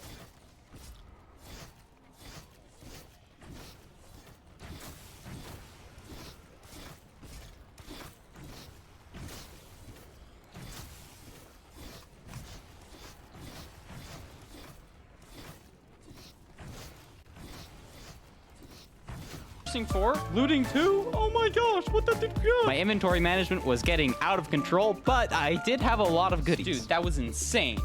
Those books are crazy. So I entered the end, did a little strategy called half bow, and killed the dragon. Oh wait, achievement, boom, dragon's breath. It's important I don't actually kill the dragon with beds here because I do need the kill credit. The ender dragon was one of every mob I need to kill. Boom. Okay, gotta take out all the fire or my XP is gonna burn. Go, go, go, go, go, go, go. Yo, can I get the dragon egg too? Dragon egg! So far, we hadn't got a crazy amount of advancements, but we were only 19 minutes in. Now comes the time to get the elytra. All right, 20-minute outer end. And, oh, and there's a ship. Oh, surely I make this, right? I'm so scared. I'd done a couple practice runs up until this point, so I did know I needed to get a few things like a chorus fruit. I kept forgetting to eat that, but otherwise we made it to the end ship. Okay, just don't die here. This is where I've died the last like 2 times. Okay, I'm in, baby. I'm in. Let me get this. Nice! Elytra acquired. From here, it was as simple as getting all the enchanted items I need from the chest. Except it wasn't that simple. Like, I'd only done a couple of these runs, so I didn't know exactly the enchants I need. This whole challenge is really quite overwhelming, especially when you're trying to do it in 6 hours. But now comes perhaps the coolest part of the entire run, getting a shulker to the overworld. Now, normally you'd have to build a bridge all the way back to your end portal to get your shulker home, but speedrunners have developed a strategy to get the shulker to the overworld much faster. And its effect... Huh?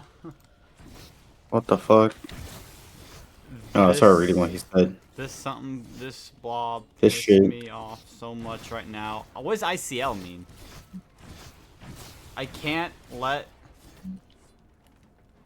I couldn't... I couldn't lie. I can't lie. Are you for real right now? I don't know. I can't lie. I can't. I'm old. I don't know. Affectionately known as the shulker yeet. Okay, this is what I trained for. This is what I trained for. Boom. 1, 2. This strat basically involves unloading a fishing rod so that you can get further away from the shulker and thus hook it with more power. It's a little complicated, but looks so cool. All right, ready? Watch this, guys. Okay. Shulker, please, please work, please, please, please, please. Did I do it? Any second now. Yes! Yes! Oh my gosh, I might have overshot it. Oh yeah. I don't think I overshot it. It's so high up! Dude, it's so high up! Oh yeah. Oh, it's coming down. I didn't overshoot it. Right? I didn't undershoot it, right? Okay. Yes, dude. Yes! You're coming with me. Go through. Yes! He's through! Dude, oh my gosh. You have no idea how like happy that made me. Oh, I can't believe I did that. I can't believe I did that. That was so sick. Did you guys see that? The rest of the looting went pretty smoothly until I saw this. What the? What the? Okay. I made sure to get a great view from up here before I left. There we go. And once back at the starter end island, all I needed to do was get the shulker through the portal. This honestly took 10 minutes. I didn't really know what I was doing, but somehow I managed to get him through the portal. And then we shoot his boat. He's here! He's here! And that's all that matters. Before I start flying around like a maniac trying to get all the biomes, all the mobs, all the breeds, I need to get some enchantments first. The coolest thing about this part of the run is on every Minecraft world, you have the same first enchantment. So as long as you don't log off before getting enchants, your diamond sword will always be a looting 2 enchantment, which is especially useful for this run. I did get some slime balls during the night, but this is where my pace started dying. It's almost been an hour, and I feel like I've wasted so much time enchanting and looting end cities. This is our current progress on the achievements, by the way. A few minutes into looting desert temples, though, I realized I should probably get mending on my elytra. I have no idea how long. Can you get every Minecraft advancement in 6 hours? Yeah, got no life. 6 hours is not that long. Sure, but I can't play games for more than an hour usually. Anymore. Yeah. No, I did not quit my game. Every time I go to play any other thing in Black Ops 4 on PC, everyone always thinks I quit my game. Yeah, I'm on Instas, yeah. I'm at 422. So. Yeah, I'm on permanent Instas. I've been there for a while. Since 362. Thanks. I'm hungry. I really want to eat. Me too. I can go to the one room now. Yup. With Blood of the Dead? I would, but I'm in a game right now. So.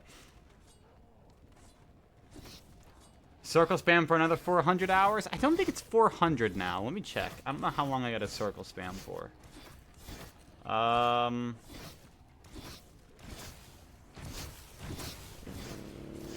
435 minus 170. 1 pretty much. 264 more hours of this. I mean, you're already done 70. Yeah, I'm about 70. Or I've done since 113, so this will be about 60 hours here soon. About 2 hours, I'll have done this for 60 hours.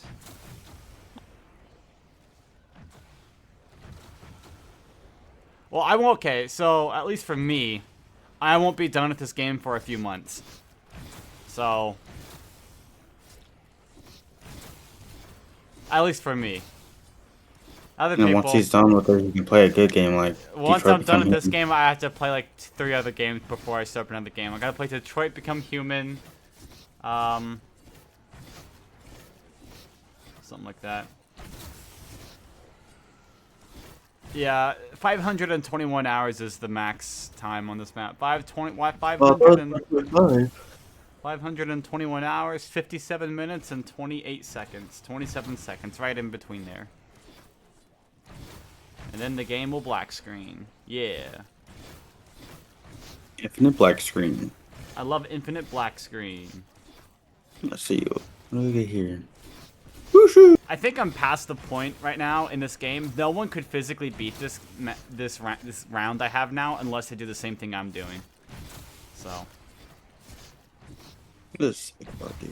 Which is kind of nice. I have a really good record now. Yay! And it's flawless. How long this challenge is gonna last? So I got a couple of village. Wait, I gotta get the highest flawless as well. Actually, I'm What's like, that? I think the highest flawless ever is gonna be I think it is, who's it? Jake's game. So if once I beat 449, I'll have the highest flawless on Black Ops 4 ever. Should be kind of cool. You know what the funny thing is? You're playing on hardcore, no one's gonna care. People aren't. Yeah, that's the thing. I actually got a comment on a YouTube video, my YouTube video. Bro, no one plays different difficulties L ranking. What? I mean, when the highest round in the game is on the different difficulty. Because you have, so the time limit in the game, it's whenever. It's 500 hours of in-game time. About the game won't like nothing will happen. The game won't black screen like that or anything before. I just have the power supply in case power outages happen. And then if they do, my game is saved. Woohoo! You know, but yeah, it's for the PS5 though. Yeah. I gotta play some other games though afterwards. I want to play Overwatch, but I need to play this, so. Villagers in a hole and started re-rolling for mending until I got it. Mending. 38 emeralds? You're joking. It was a real pain to get 38 emeralds, but honestly, I didn't see another way out. So there was minus 20 minutes for getting mending. To be fair, I did breed llamas while waiting for villagers to restock, but oh my gosh, it took so long. Getting that mending book was actually painful. Holy crap. I feel like we can finally start this challenge. Oh my gosh, the house is in the desert temple. Oh, nutso. Oh, crap. Crap. Oh! Okay, well, I think every speedrunner needs one of those. Villages were also going to be nice because we have to tame all 11 variants of cats. So I grabbed some fish from the ocean and found a witch hut, which is the only place a black cat can spawn. Yes, my first cat. Next, I bred turtles, which is it may seem a little inhumane. You actually kill one of the turtles to get 2 seagrass. But you know what? We gotta be speedy, bro. One of the hardest things of this challenge is actually getting a conduit. You need 8 nautilus shells, which only come from drown. On average, you have to see about 300 drown to make 1 conduit. Oh, my first shell. That's one thing that's way better about Bedrock than Java is that the drowned spawn. They actually spawn on Bedrock, unlike on Java. Like you'll be anywhere in the world, like anywhere that has water, you'll find drowned usually. I can get tridents so quickly. Yes! Oh my gosh, another nautilus shell. Trident and nautilus shell. Oh my gosh. I got the trident! I got the trident! Oh my god! The reason I was so excited is because so many all advancement speedruns die to not having a trident. Specifically, having a channeling trident, because during a thunderstorm, you need to hit a villager with lightning and turn it into a witch. During my ocean exploration, I also need to make sure I have milk buckets on me at all times, because if I see an ocean monument, you bet I'm mining that. There's 8 gold blocks in there. We need like 160 for a full beacon. 10 minutes later, I killed a rabbit. I need to eat both raw and cooked. This is another important thing on the checklist, getting a mesa biome. From here, you can see me pausing the game to update my tracker. I gotta make sure I get every Badlands biome. Okay, this time I'm gonna try to do the desert temple properly, which means taking fall damage. Okay, yeah. And the reason for taking fall damage is so you can eat your food more often, because we got a lot of food I need to eat. Jungle! Oh my gosh, another rare biome. What do I use to breed pandas again? Bamboo? Oh my gosh, they're right next to each other. Oh my gosh. This is the first time I've ever bred pandas. Oh, baby panda! And melons. Melons! Melons, melons, melons, melons, melons! I did the last few things I needed to from the jungle, like getting cocoa beans for a cookie, when my Minecraft crashed. Just straight up. And so I literally got teleported backwards a few minutes. I think I remember what I did. Wow, we actually... 1 or 3? Play 3. Go play Shangri-La 255 flawless. Should just like genuinely teleport backwards. Okay, here's the jungle. After rebreeding pandas, I bred some ocelots as well. Yes! Yes! Out of the jungle, I was in a warm ocean, so I made to stop by and get myself 2 pufferfish. We're gonna need these to get every effect in the game later. At this point, we were 2 hours in, and I was kind of all over the place, which makes sense for doing all the advancements, but I was slowly learning how to tame. Oh wow, look at that. It landed back on Shangri-La. Shangri-La high round. I'm ready. Go for it. I don't know. Do like, I don't know. I don't know.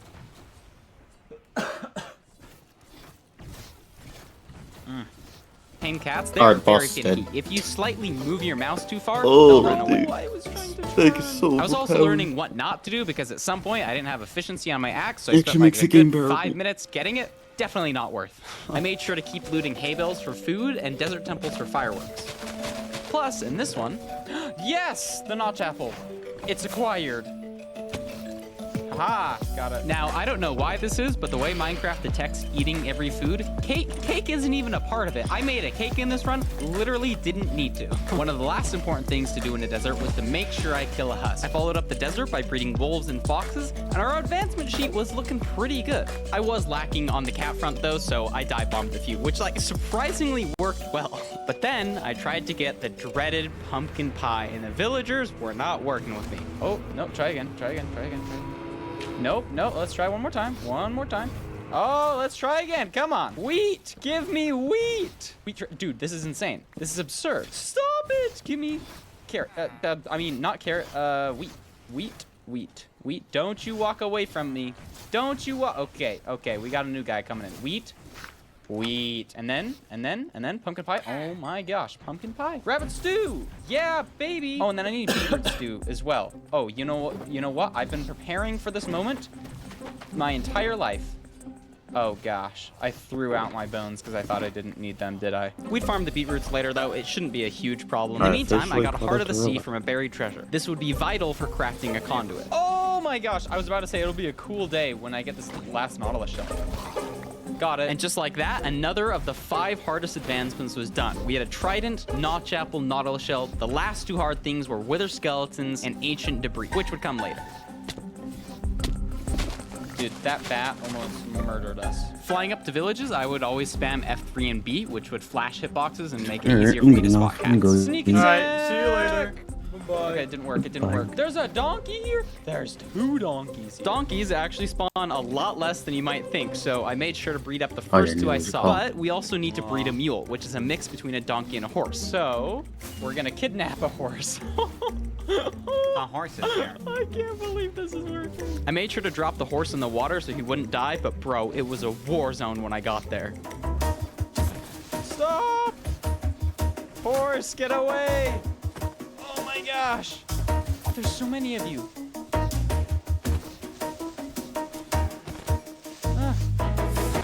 And then to make matters worse, I couldn't breed the horse and donkey together because I just bred them already. So I tied them both to a post thinking I'd come back when their breeding cooldown was over. But I never came back for those guys because I was on to snow biomes. The important thing here is to find an igloo. It's the easiest way to get the zombie doctor achievement. Also, it's the only place strays spawn, so we have to be here at night to kill at least one. Oh, that was freaking satisfying. Using the pie chart, I knew there was an igloo next to me, but I could not, for the life, find this dang thing. I just don't get it. Oh my gosh, here it is.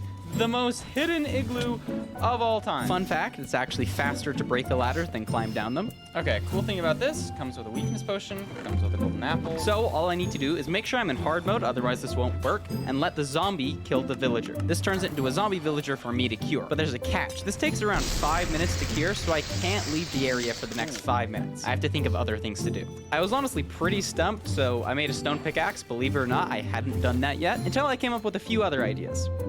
Watch this. Oh my gosh, I love that. I got some potatoes.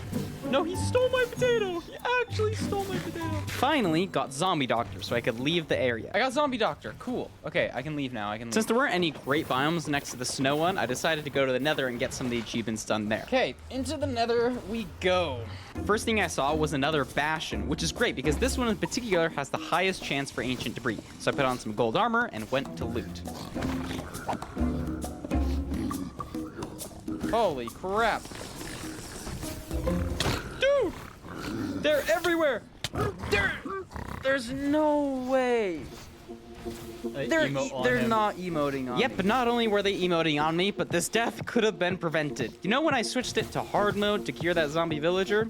I hadn't switched it back, and piglins do so much damage. This was a pretty low moment. I almost gave up, but decided not to waste the 2 hours and 49 minutes I'd spent so far, and I tried recovering my stuff.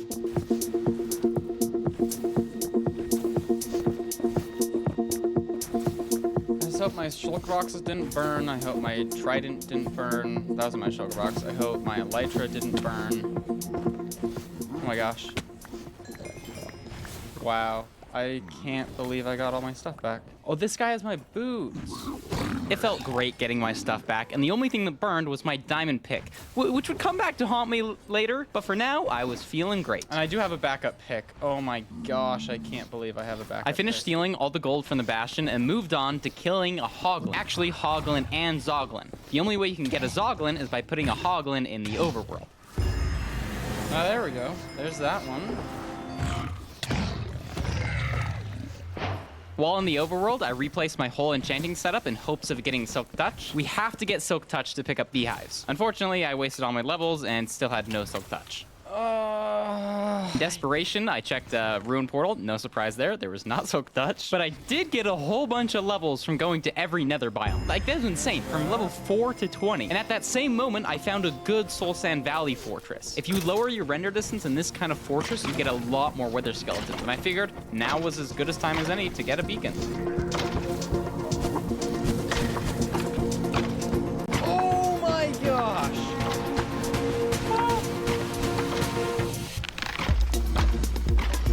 This is amazing. I love Soul Sand Fort. Oh my gosh. I love Soul Sand Fortresses. There we go, got it. Next up was killing a ghast while in the overworld. Maybe the coolest advancement we'll see in this entire video. Now, I think the way Minecraft intended you to do it is to build a portal big enough to fit a ghast through and then teleport to the overworld and kill it. But the way it's coded, you're the only one that actually needs to be in the overworld. The ghast can stay in the nether. So by unloading chunks in a specific way and using a fishing rod to pull the ghast towards you, we're gonna kill it with TNT while we're in the overworld.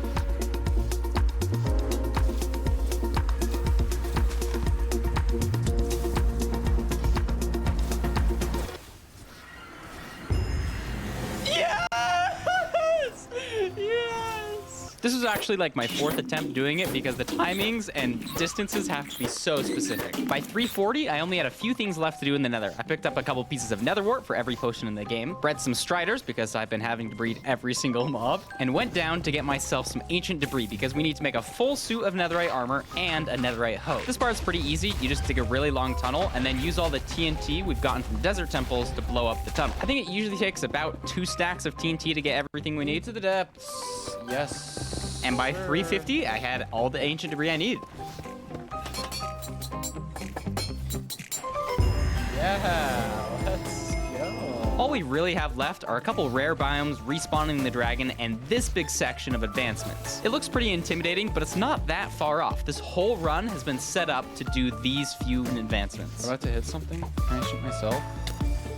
You can shoot yourself. Wait, that's kind of hype. You can hear I'm starting to get pretty quiet. That's just because I've been playing for 4 hours straight. Actually, 5 hours if you count all the pausing time and trying to keep track of what I'm doing. Here's another cool advancement though. Hitting the center of a target block from 50 blocks away. There's actually a lot of RNG to shooting a normal bow, so we're gonna trick Minecraft by shooting a whole bunch of arrows on top of a trapdoor and then powering the trapdoor by hitting the target block. And then, of course, hitting a skeleton from 50 blocks away. There we go. 1 arrow left. Oh, and then I pulled a bit of a goof. I still needed something Silk Touch to pick up beehives, so I figured I'd get extra levels by mining nether quartz, but my pickaxe had Silk Touch on it, so I literally had to unenchant my diamond pickaxe to get like 30 levels. It was insane. Oh my goodness. All to get a few beehives, because there's an advancement for getting a beehive, you gotta drink honey for eating every food, and you gotta breed bees to breed every animal. I still had a couple odd jobs, like breeding rabbits, finally a mule, and killing a pillager. I don't think I've ever actually eaten a beetroot in Minecraft. I'm gonna be honest. It was 4:30 by this point, and honestly, we were on really good pace. But I still needed 2 important biomes, a Mega Taiga and Mushroom Island. And dude, this was by far the worst part of the whole run. I flew for a literal hour straight before finding either of the 2 biomes. Oh my gosh, it only took 8 light years, bro. The Mega Taiga. And guess what? Finding the last biome, a Mushroom Island, took another half hour. I definitely learned how to find biomes better, like knowing what temperature zone you're in, but I also just got a little scammed on this run, and I was so demotivated. It just felt like a massive waste of time. Oh Oh my gosh. After what? Like an hour and a half of flying? 2 hours of flying? That was so dumb.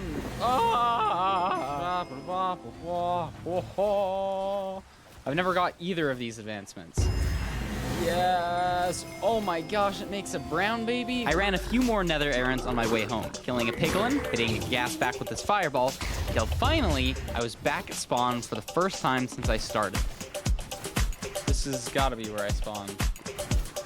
Yeah. When speedrunners get to this point, they call it the end game. Most notably, we're gonna set our beehives up to get honey. We need 4 in total. And then I started setting up the beacon.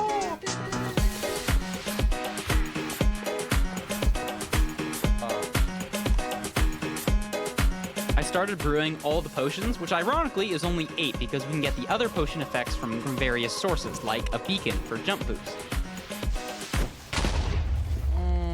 My gosh. That was a really close call. But I didn't have my wither yet, so I placed that down and prepared to fight.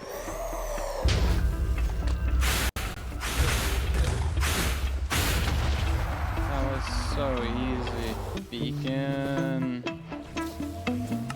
Next up, I need a spot to place my conduit and dolphin. This is the hardest advancement, getting not only every potion effect at the same time, but every effect. It's actually a hidden advancement, only seen to those who've completed it. How did we get here? And this is what I was after. I want to get this done before my food gets here. That's the challenge. I've been so demotivated to do anything the past like 2 hours. So I started up one of 2 raids. The first is to get Hero of the Village by actually completing the raid. And the second is just to get Bad Omen. Because again, we need every effect at the same time. So I got Mining Fatigue from a Guardian and brought a Dolphin back to spawn to get Dolphin's Grace.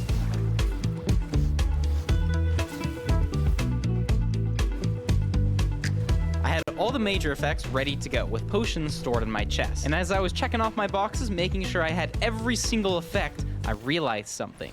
I needed the Wither effect. The way I was planning to do it was to get a Wither Rose when killing the Wither, but I didn't, and this was the biggest mistake of the entire run. Because I forgot the Wither Rose, I would have to re-get an entire 3 skulls, re-get Hero of the Village, Mining Fatigue, Dolphin's Grace. Not to mention, I was 7 hours in. My goal was 6, and I gave up. If I was gonna do every advancement in under 6 hours, I needed to restart. So round 2 was a go, and Bro, so I watched 22 minutes of the video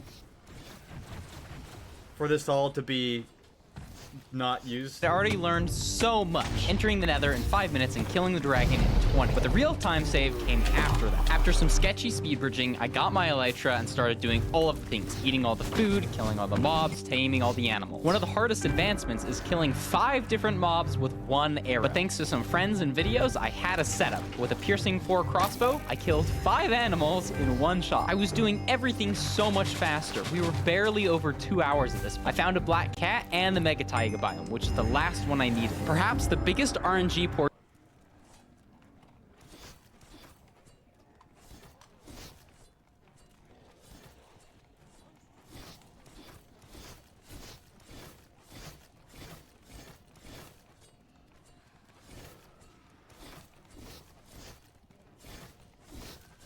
Today we're talking about the Tate brothers. Crime is legal, ladies and gentlemen, and we're gonna just jump into it now. I wanna say it's an auspicious day. Not only are the Epstein files about to be released, we also released Andrew and Tristan Tate. They're free to leave Romania, all because, according to the Financial Times, the White House and government officials have been pressuring Romania to let these poor, persecuted influencers go. Here's the scoop from the Financial Times. The Tate's case was first brought up by U.S. officials in a phone call with the Romanian government last week, and then followed up by Trump's special envoy Richard Grenell when he met with the Romanian foreign minister. A 4th person said a request was made to return the brothers' passports and allow them to travel while they waited for court proceedings to conclude. Lo and behold, that's exactly what happened. A few days later, prosecutors said the travel ban has been lifted and the pair's U.S. passports had been returned to them. But investigations into their alleged crimes have not been dropped, and they're expected to return to Romania. Although questions remain whether that will actually happen. And also, presumably, he's gone now. Once he gets to America, he's not coming back to Romania, I wouldn't have thought.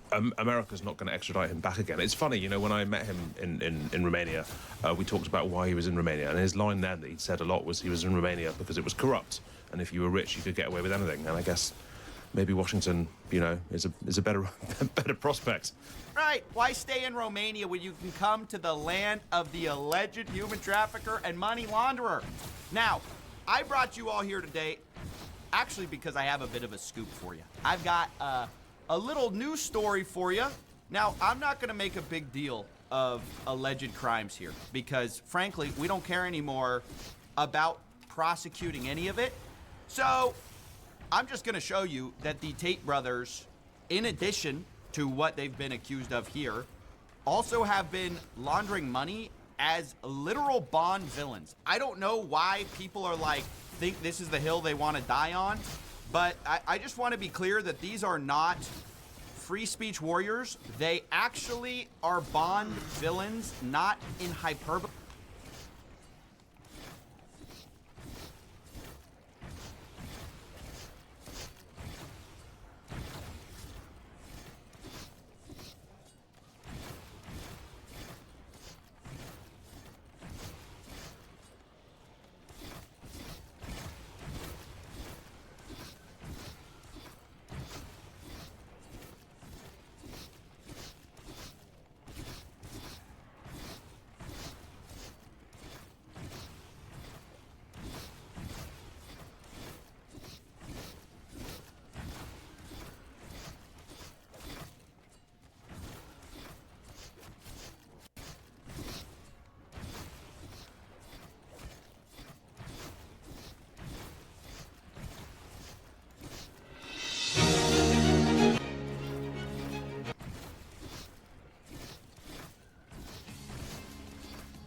In these types of videos, I always like to start by covering the cut content first, and then analyze some betas, prototypes, trailers and concept art of the game, and then end with a little bit of trivia, showing you some hidden and obscure facts that you might have not known about the game. So let's start by covering the cut content. Sonic 06 has two distinct versions, being the PS3 and the Xbox 360 versions, but I'm not gonna cover each one's content separately as they are pretty much identical to one another. If you know a thing or two about this game, you know that its development cycle was, well, pretty crazy, to put it simply. As a result, a lot of cut and unused content is left not only in its files, but in early builds which we also have access to. But let's not get too ahead of ourselves. Firstly, various different difficulties were planned for most stages. The final game only uses the normal and hard difficulties, with very hard being added in the DLC, but there is a super hard option that goes completely unused. In the cutscene Death of Elise, several pictures appear on the monitor, one of which is a screenshot of a work-in-progress Soliana castle town. Even though the layout is seemingly final, several buildings are only white blocks, with the most obvious being the town hall. The building to the left of the entrance of the new city is also different here, being much taller. In reality, most of the buildings look pretty different in one way or another. You can also notice two buildings clipping into each other to the left of the tower. On the same note, in the first in-game cutscene for Sonic's story, we see a nighttime version of Soliana, which terrain is a bit different compared to the one you actually get to play around in. In the game files, this event has its own separate terrain folder from the castle town's main one, containing models and textures that are different. Many of the buildings are missing here, while most of the ones that are present are missing their sides, probably as a result of optimization. The textures themselves appear to be early counterparts of the final ones, as they are missing some text and effects, but opposite to their final counterparts, here they are set up correctly. This texture has the word cafe added in the final. This one was made slightly darker and saw added the number 15. This storefront had Gaussian blur added to a portion of the texture where a window would be placed. The same happens in this texture, and in this one as well. Speaking of not really, Soliana, actually. two grind paths are left over in the game's placement files, referred to as grind. Actually, I'm gonna be done after this round because I work. But next round could be a dog round. So if I get lucky, I get to dog round. Town A and Grind Town B respectively, never being used, possibly due to being both buggy and out of place. Due to the way the grind paths were coded, while you're grinding you can face through walls or any sort of collision, which would make clipping through several story segments pretty easy. The infamous cut day-night cycle that can be seen in early builds of the game is actually still left over in the final game, but it doesn't really work very well. Large empty spaces are left behind the entrance to the new city in the castle town, and behind the train station in the new city. This could be a result of optimization, which is understandable from the castle town's perspective, but the area behind the train station could be a result of a redesign, as there is no special area meant for it accessible at any point. While walking on the water, during the brief section you play as Sonic and Elise in the forest, a very strange and unfinished particle comes out of the character's feet, being made up of both sand and water splashing particles. The title screen was originally going to give you the option to start over without having to manually delete your save file. In the final, pressing start automatically loads you into your save.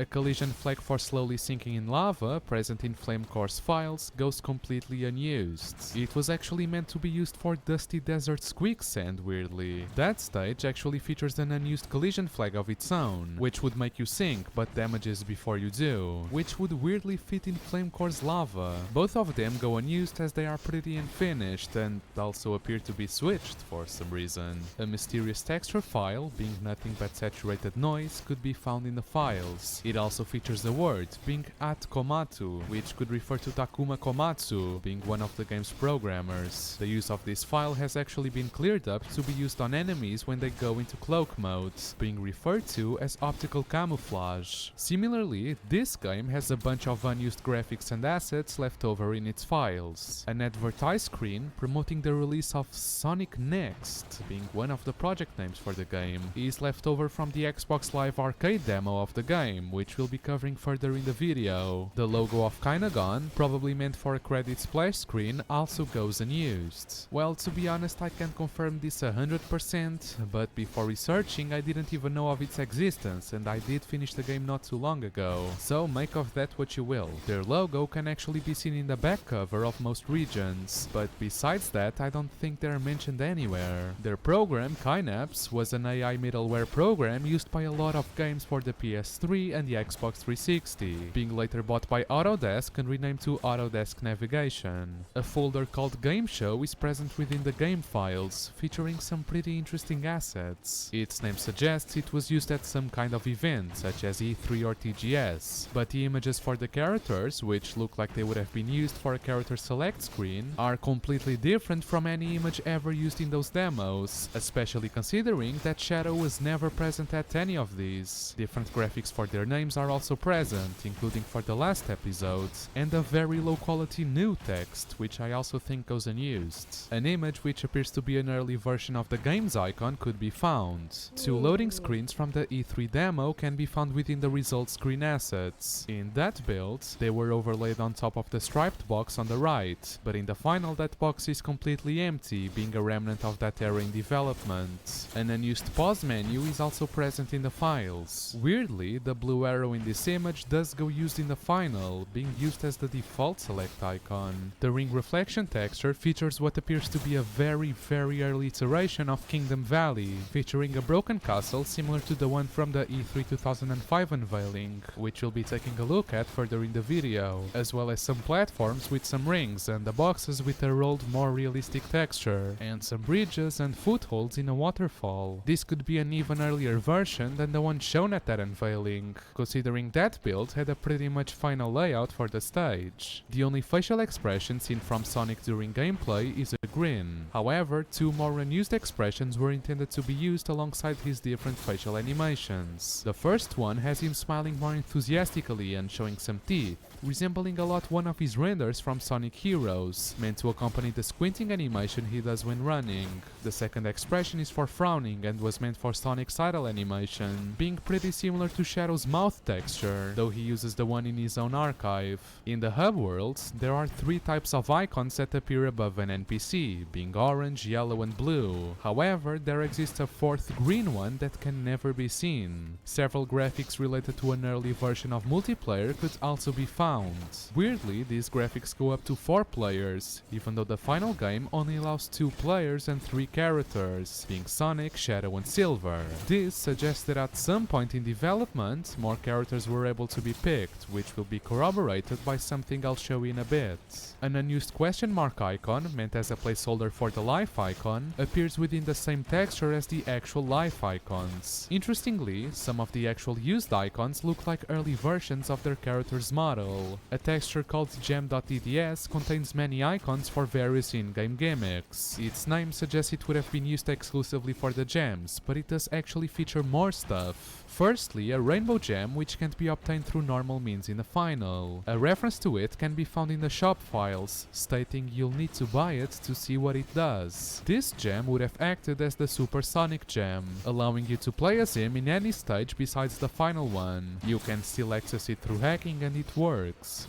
Sort of. All Sonic does is perform a transformation animation and float in place for a few seconds, but besides that, nothing really happens. The other icons that clearly do not fit in a texture named gem.tds are more fit for collectibles or missions, such as a bronze medal icon that goes unused, blue arrows that could suggest a lap count for races, a flat shaded ring which could represent past rings in missions, a dog head related to dogs that the player must guide, which also has something to do with another thing I'll show in a bit, a human head related to human NPCs that the player must guide, a knee that would have been used for multiplayer as an enemy counter, and a star that could be referring to the gold ring, as it appears to be shaded and shaped in the exact same way as the one seen inside its model. Besides the radical and good bonuses, a lot of these in various languages go completely unused in the final game, bearing resemblances to the rankings that appear in Sonic Adventure 2. The texture that contains the images displayed on the stage warp gates contains multiple stages that are not accessible through those means, such as Crisis City and Flame Core. Early title screen assets are left over and unused in the files, being pretty bare bones and incomplete compared to the final, as well as featuring a copyright date of 2005, being speculated to have been used for the TGS 2005 build we'll analyze further in the video. Interestingly, the animation for this title screen is also present in the game files, thus we can see this early menu in all its glory. There is also a placeholder particle featuring a kanji letter which translates to temporary. Lastly, for unused graphics, there are a couple of texture files for unused NPCs in the game, namely for a thief and a painter. The former was meant to be used in Town Mission 9 or Town Mission 3 in some way, but never made it into the final, while the latter was supposed to stay in the corner of the new city dock and watch the sea. Both of them can actually be restored and be interacted with. Well, kinda.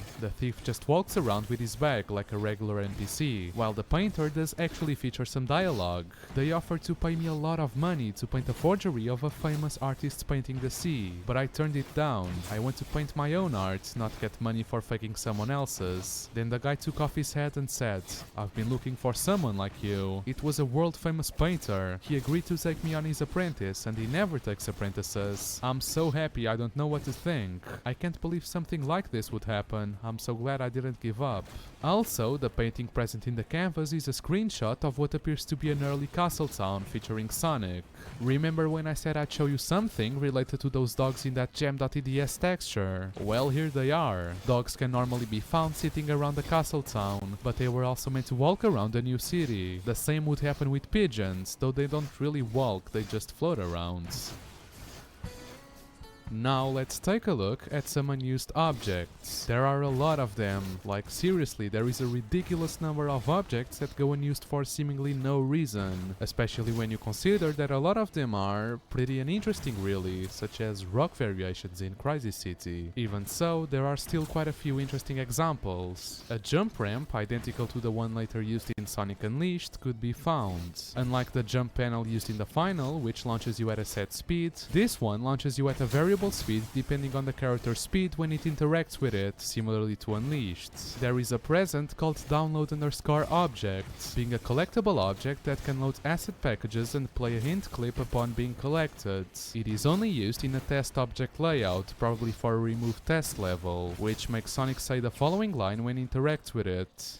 The crust of Soliana and an eagle. I see.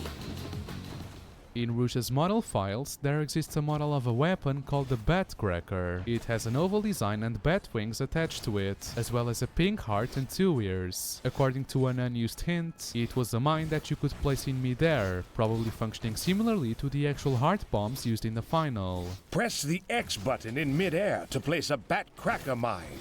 You can place them while gliding too.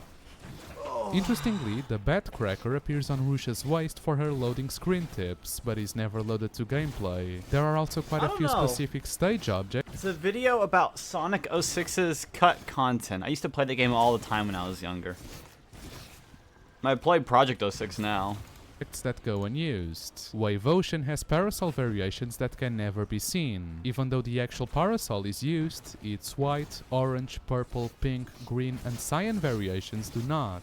Dusty Desert features damaged flashing billiard balls, probably meant to replace the normal model when the ball reached 0. White Acropolis has unused rocks, different tower models, broken snowballs, which is pretty weird, and a different glitchier version of the big snowball. Crisis City has a black version of the tornado, probably just a texture bug and not its actual color. It also has a model of a bunch of pipes stacked together, which is interesting, as well as an unused trailer and some debris pieces, like windows, rocks, etc. Flame Core doesn't feature anything interesting really. It has some wall geometry, slightly, and I really mean slightly different models for the footholds and some spikes. Radical Train on the other hand is pretty interesting. Firstly, another version of the stacked wood model without any rope goes unused. It would have replaced the normal model when you hit it. Secondly, a train switch, being composed of a gauge and a lever, much like its real-life counterpart, could be found. Its purpose is unknown as you can't interact with it. It also has a sandbag model, a rock meant to block some areas of the stage, as well as obstacles for Sonic's max speed section, and a damaged version of the train cargo, which I can't really think of any reason for its removal. Most of these objects can be picked up by Silver, having its ESP shader correctly applied, meaning they were most likely planned as weapons for him and were removed because of too much clutter, I guess. Kingdom Valley is also one of the most interesting stages when it comes to unused objects. There are 2 particle models which look identical to the effect added in the max speed section of the level, though out of that segment they completely blow out the brightness. One of these models is completely unused, while the other one is identical to the used one, even though it's never placed anywhere. And lastly, for the most well-known unused object in the stage and in the entire game perhaps, the unused wind collision. This is a volume that creates powerful wind to blast the character into the air, using an animation that is otherwise completely unseen in normal play. This object is only present in this stage's files and was deactivated for the final game for unknown reasons, only appearing in the E3 demo where it acted as a sort of safety net for new players. Aquatic Base has 2 models called Support A and Support B, which I have absolutely no fucking idea what they would have been used for. It also has red versions of the glass doors, meant to be used for the final part of the stage, as well as a lamp that glows red when signaled. The hub worlds also have a few unique objects of their own. Firstly, and pretty weirdly, sets of red tables and chairs are left completely unused. There is also another unused chair, which looks more intricate in design, but doesn't really fit in a plaza cafe. Here is a set of unused barrels, that for the untrained eye look identical to the used ones, but these are actually darker, so there's that. A billiard ball, being very similar to the ones used in Dusty Desert, can also be found among the town's files. The most glaring difference is that this one is completely red and has a sort of swinging animation, meant to be used in a scrapped mission. The new city features fully working stoplight models, meant to accompany another scrapped feature for this town, which I'll also be covering in a bit. You can also attack them, so they feature a broken, twisted variation. It also has an unused table, light posts, and a giant domino that does absolutely nothing, also probably for a scrapped mission or a minigame. 2 objects called Glide Rope and Glide Wire can be found among the town files. They seem to do the exact same thing, which is create a grind path between the 2 points you set, although they can only go in straight lines. They were most likely used as placeholders for rails. There are also other objects, like candlesticks and a target.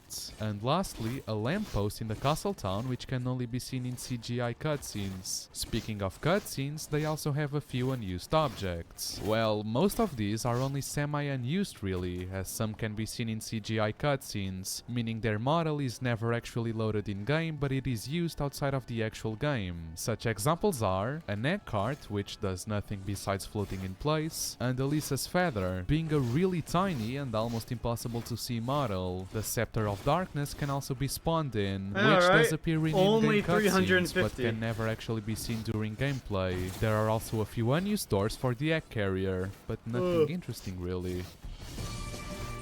Let's take a break from objects now and look at some unused Actively leaking? animations. That's actually The sheer vile. number of unused animations the characters have is a testament to how unfinished this game is. A lot of this stuff is referenced in the executable or in character package files, implying that they were in the process of being implemented but were abandoned due to time constraints. Firstly, all Amigo characters, besides for Tails and deriving from the Portuguese and Spanish word for friend, have unused character select animations, suggesting they were likely selectable for multiplayer at some point, which would make sense of why the multiplayer assets go up to 4 players. Every character has animations for the wind gimmick I talked about, with all of them going unused as the mechanic also goes unused. Every character also has an animation for being held by Silver's psychokinesis, even though only Sonic and Shadow use it in the final. Those two have an animation for being tossed by Silver, but just reuse their animation for being held.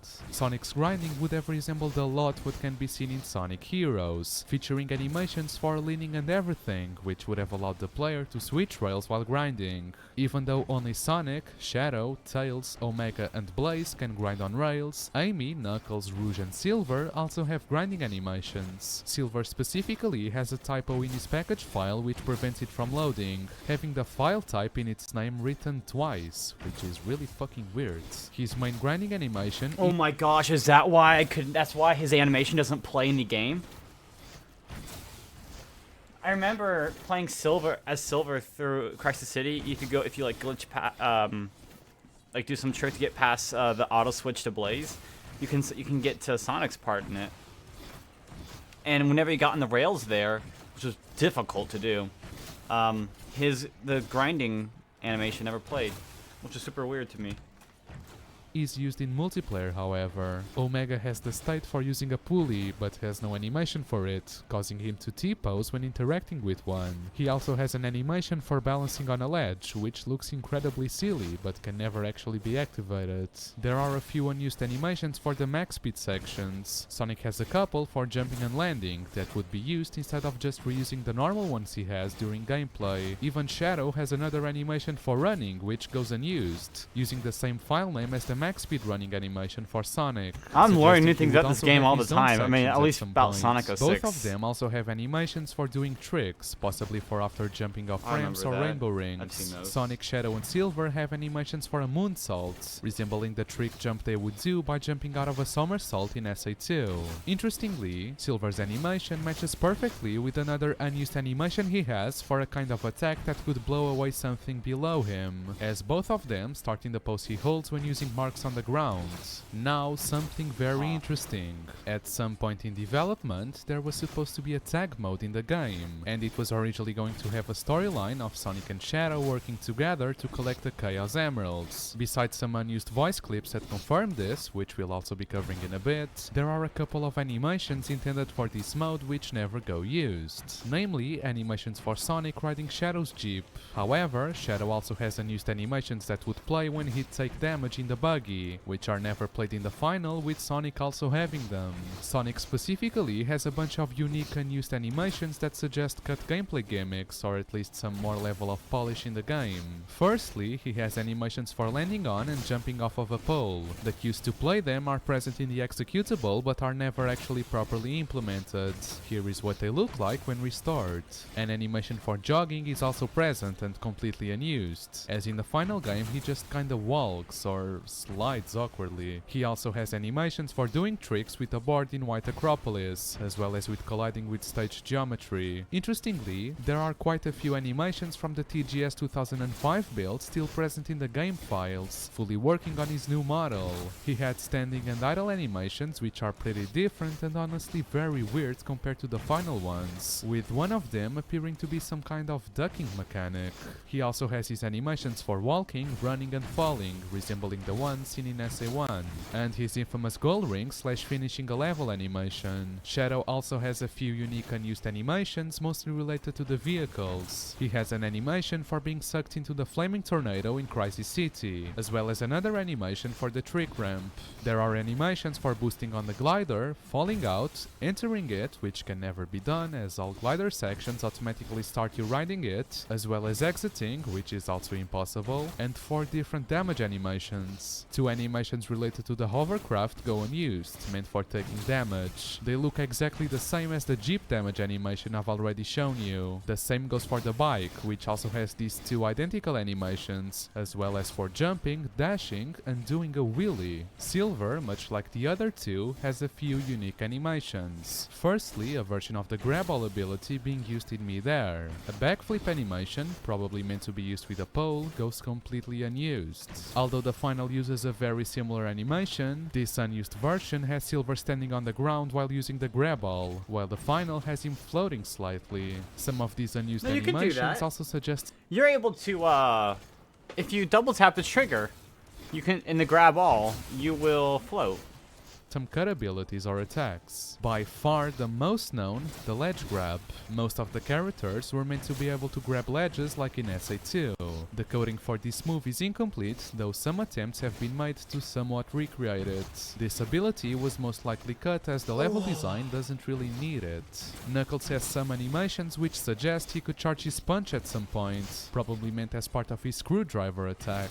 Shadow's spin kick has animations for ending the move, hitting an object, and also a full version of the final animation sequence, which goes unused because the actual game splits it into 2 different sections. He also has a cut move called the Chaos Smash. It was supposed to be a less advanced version of the Chaos Snap, which is actually referenced by the shop assistant, being completely unused in the final game. It actually has an animation left over in the files. Well, it's speculated to be for this, as it's an unused animation for a Chaos move, but besides that there isn't much confirmation. Silver and Blaze have scrapped combo attacks. By pressing the Y or triangle button, the player could use Blaze's pyrokinesis to wrap her in flames. There was also another combo where Silver could pick up Blaze and throw her to launch a powerful attack. Additionally, she has other unused properties that can be restored via hacking, such as a claw attack, where she would scratch when descending. Max Speed Sonic would be able to do a dramatic jump, using the same animations as his Rainbow Ring poses. In the power-up items section of the game manual, a shield is listed as an available power-up that can be obtained via item boxes. However, if you've played this game, you'll know that no shield can ever be seen. Well, it actually exists in the game files and can be fully restored working as intended.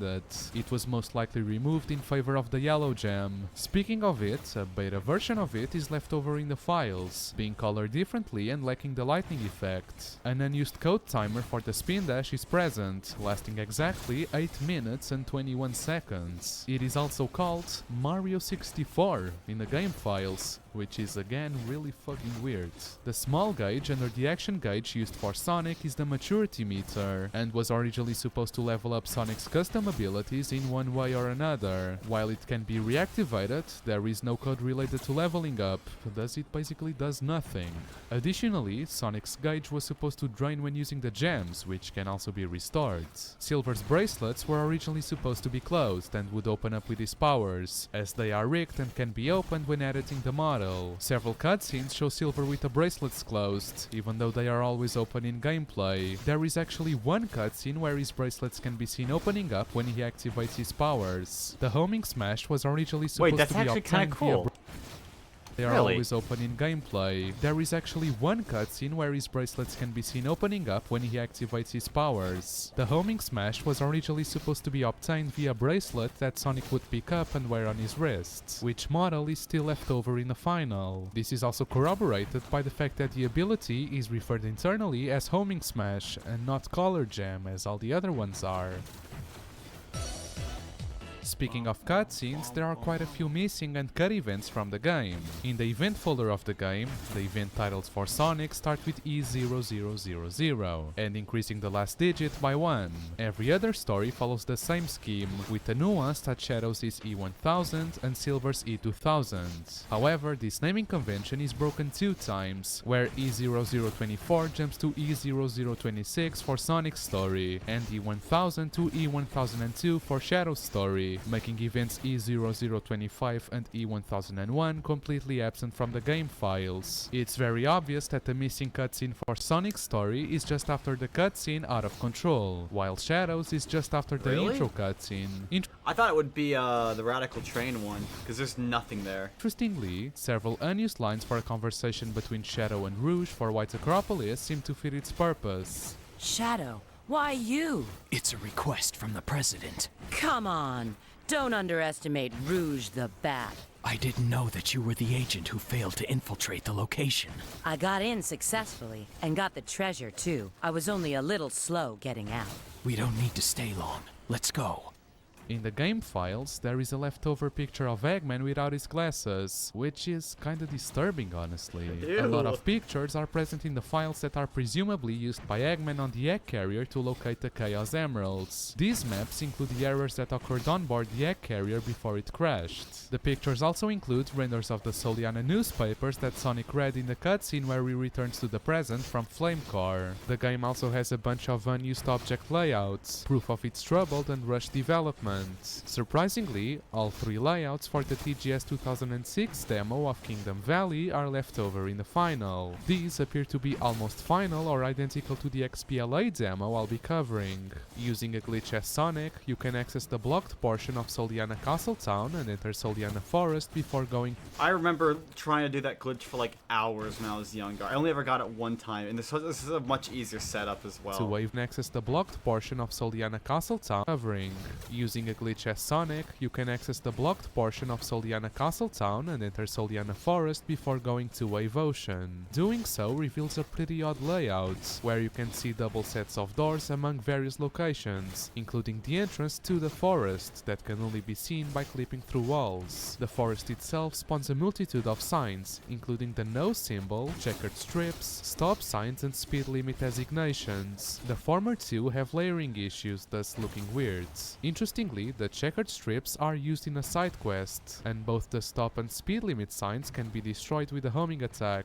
Only the stop sign is unused, but both it and the speed limit signs are a remnant of the cars planned for the new city. Yeah, you heard that right. Playing as Shadow, by using a glitch, you can access the new city before Dusty Desert, revealing a bunch of oddities never seen in normal play. The most obvious and the one I referenced, cars. They are just normal vehicles driving around, with nothing much to them really. Their AI is pretty unfinished, as they often drive into buildings, but they are also the reason of the unused stoplights I've already shown you existing, suggesting this element was to be much more elaborated and was scrapped due to time constraints. You can access a town mission which normally goes unused in the final game. Warp gates for Crisis City and Flamecore are placed, thus the unused icons for them being used here, but they can't be accessed anyways. And an NPC pigeon called Hatsune. It does appear normally, but only in Silver's story and after his 9th town mission. The brooding little creature has but one thing to say. Cool. 3 unused layouts for hard mode exist in the game files. There isn't much to— Let's see, what did Zombie post?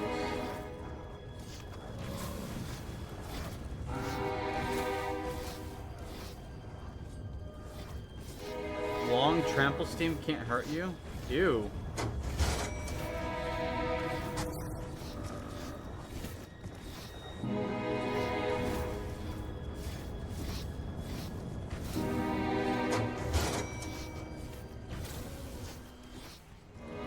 It's disgusting. Why is it a long... To them really, they look pretty finished and look like they really were meant to be used, as all the other stages have their— You got the 100 Forsaken speedrun gold that you I'm very proud of you. Good job. Congratulations. Now come play Tag Hardcore.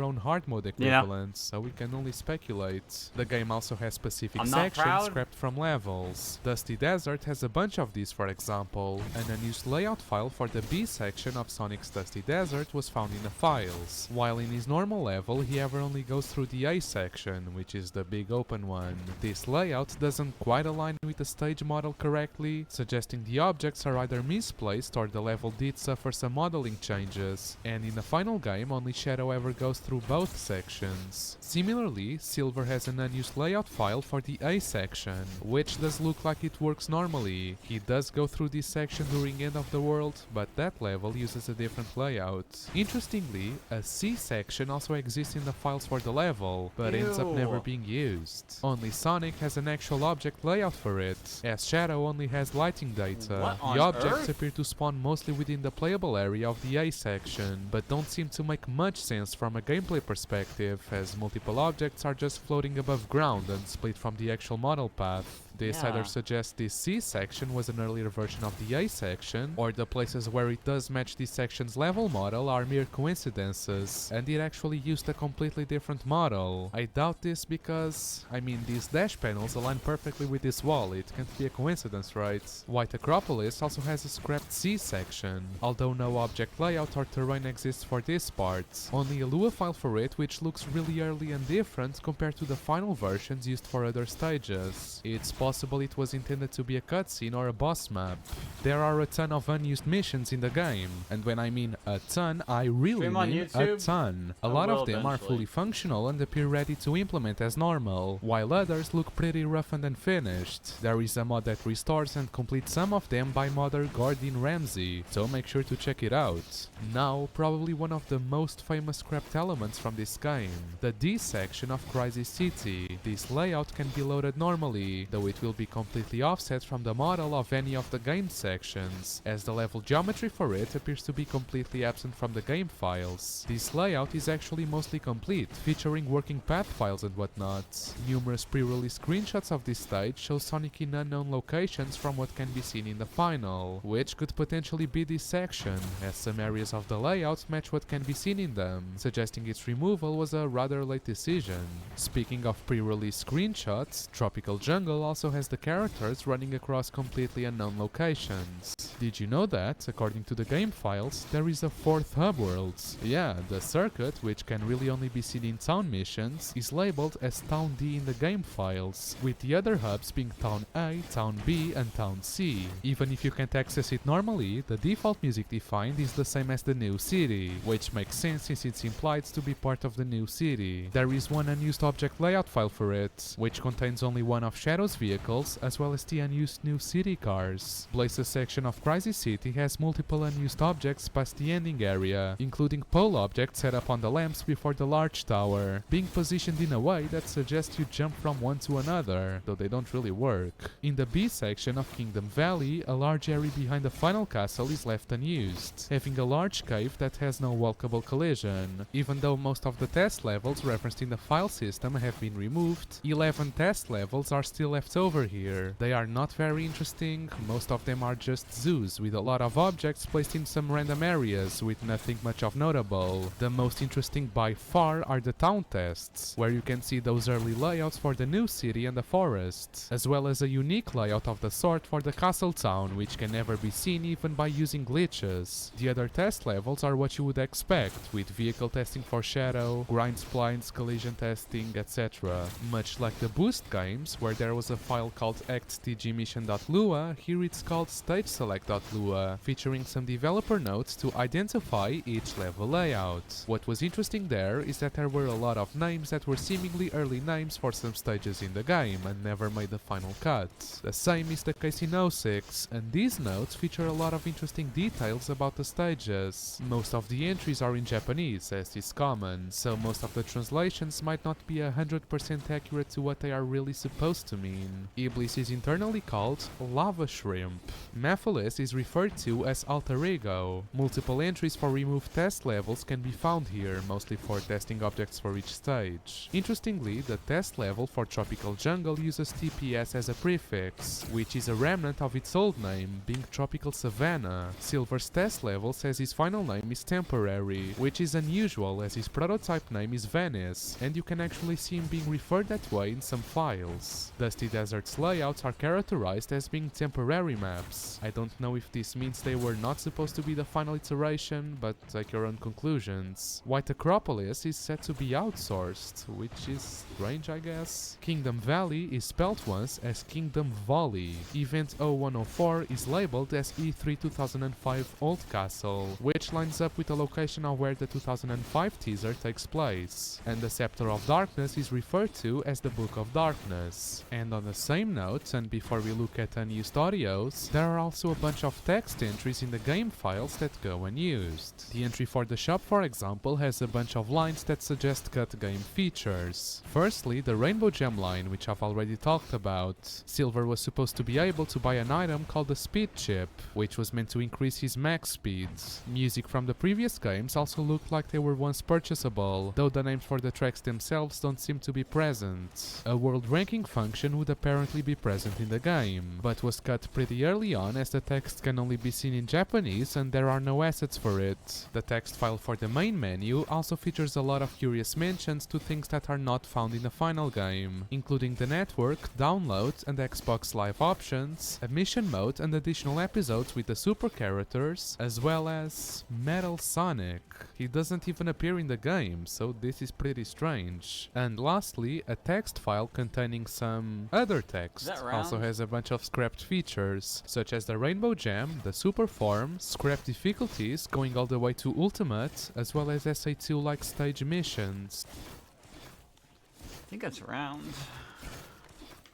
Yep. Alright, do I get a dog round? Do I get to have fun? Or is fun not allowed? You. I got a dog round. Oh my gosh. Okay. 167. Is...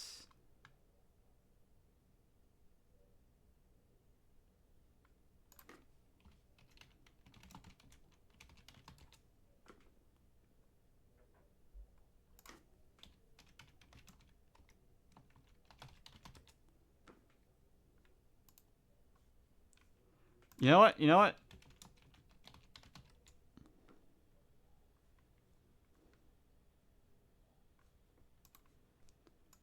So now if I try it again here.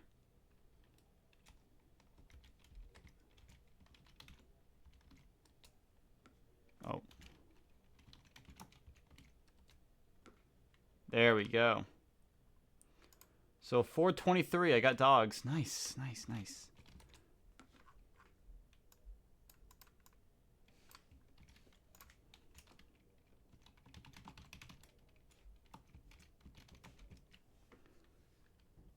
$418, $423.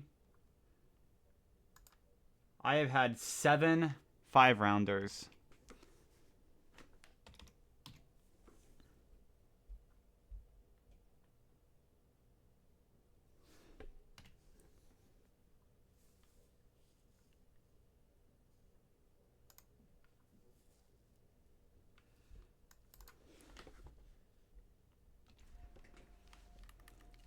This makes me happy.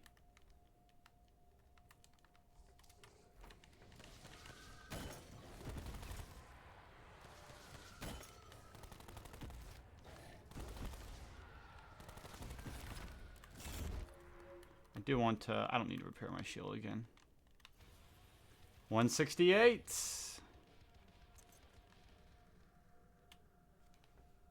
Nice.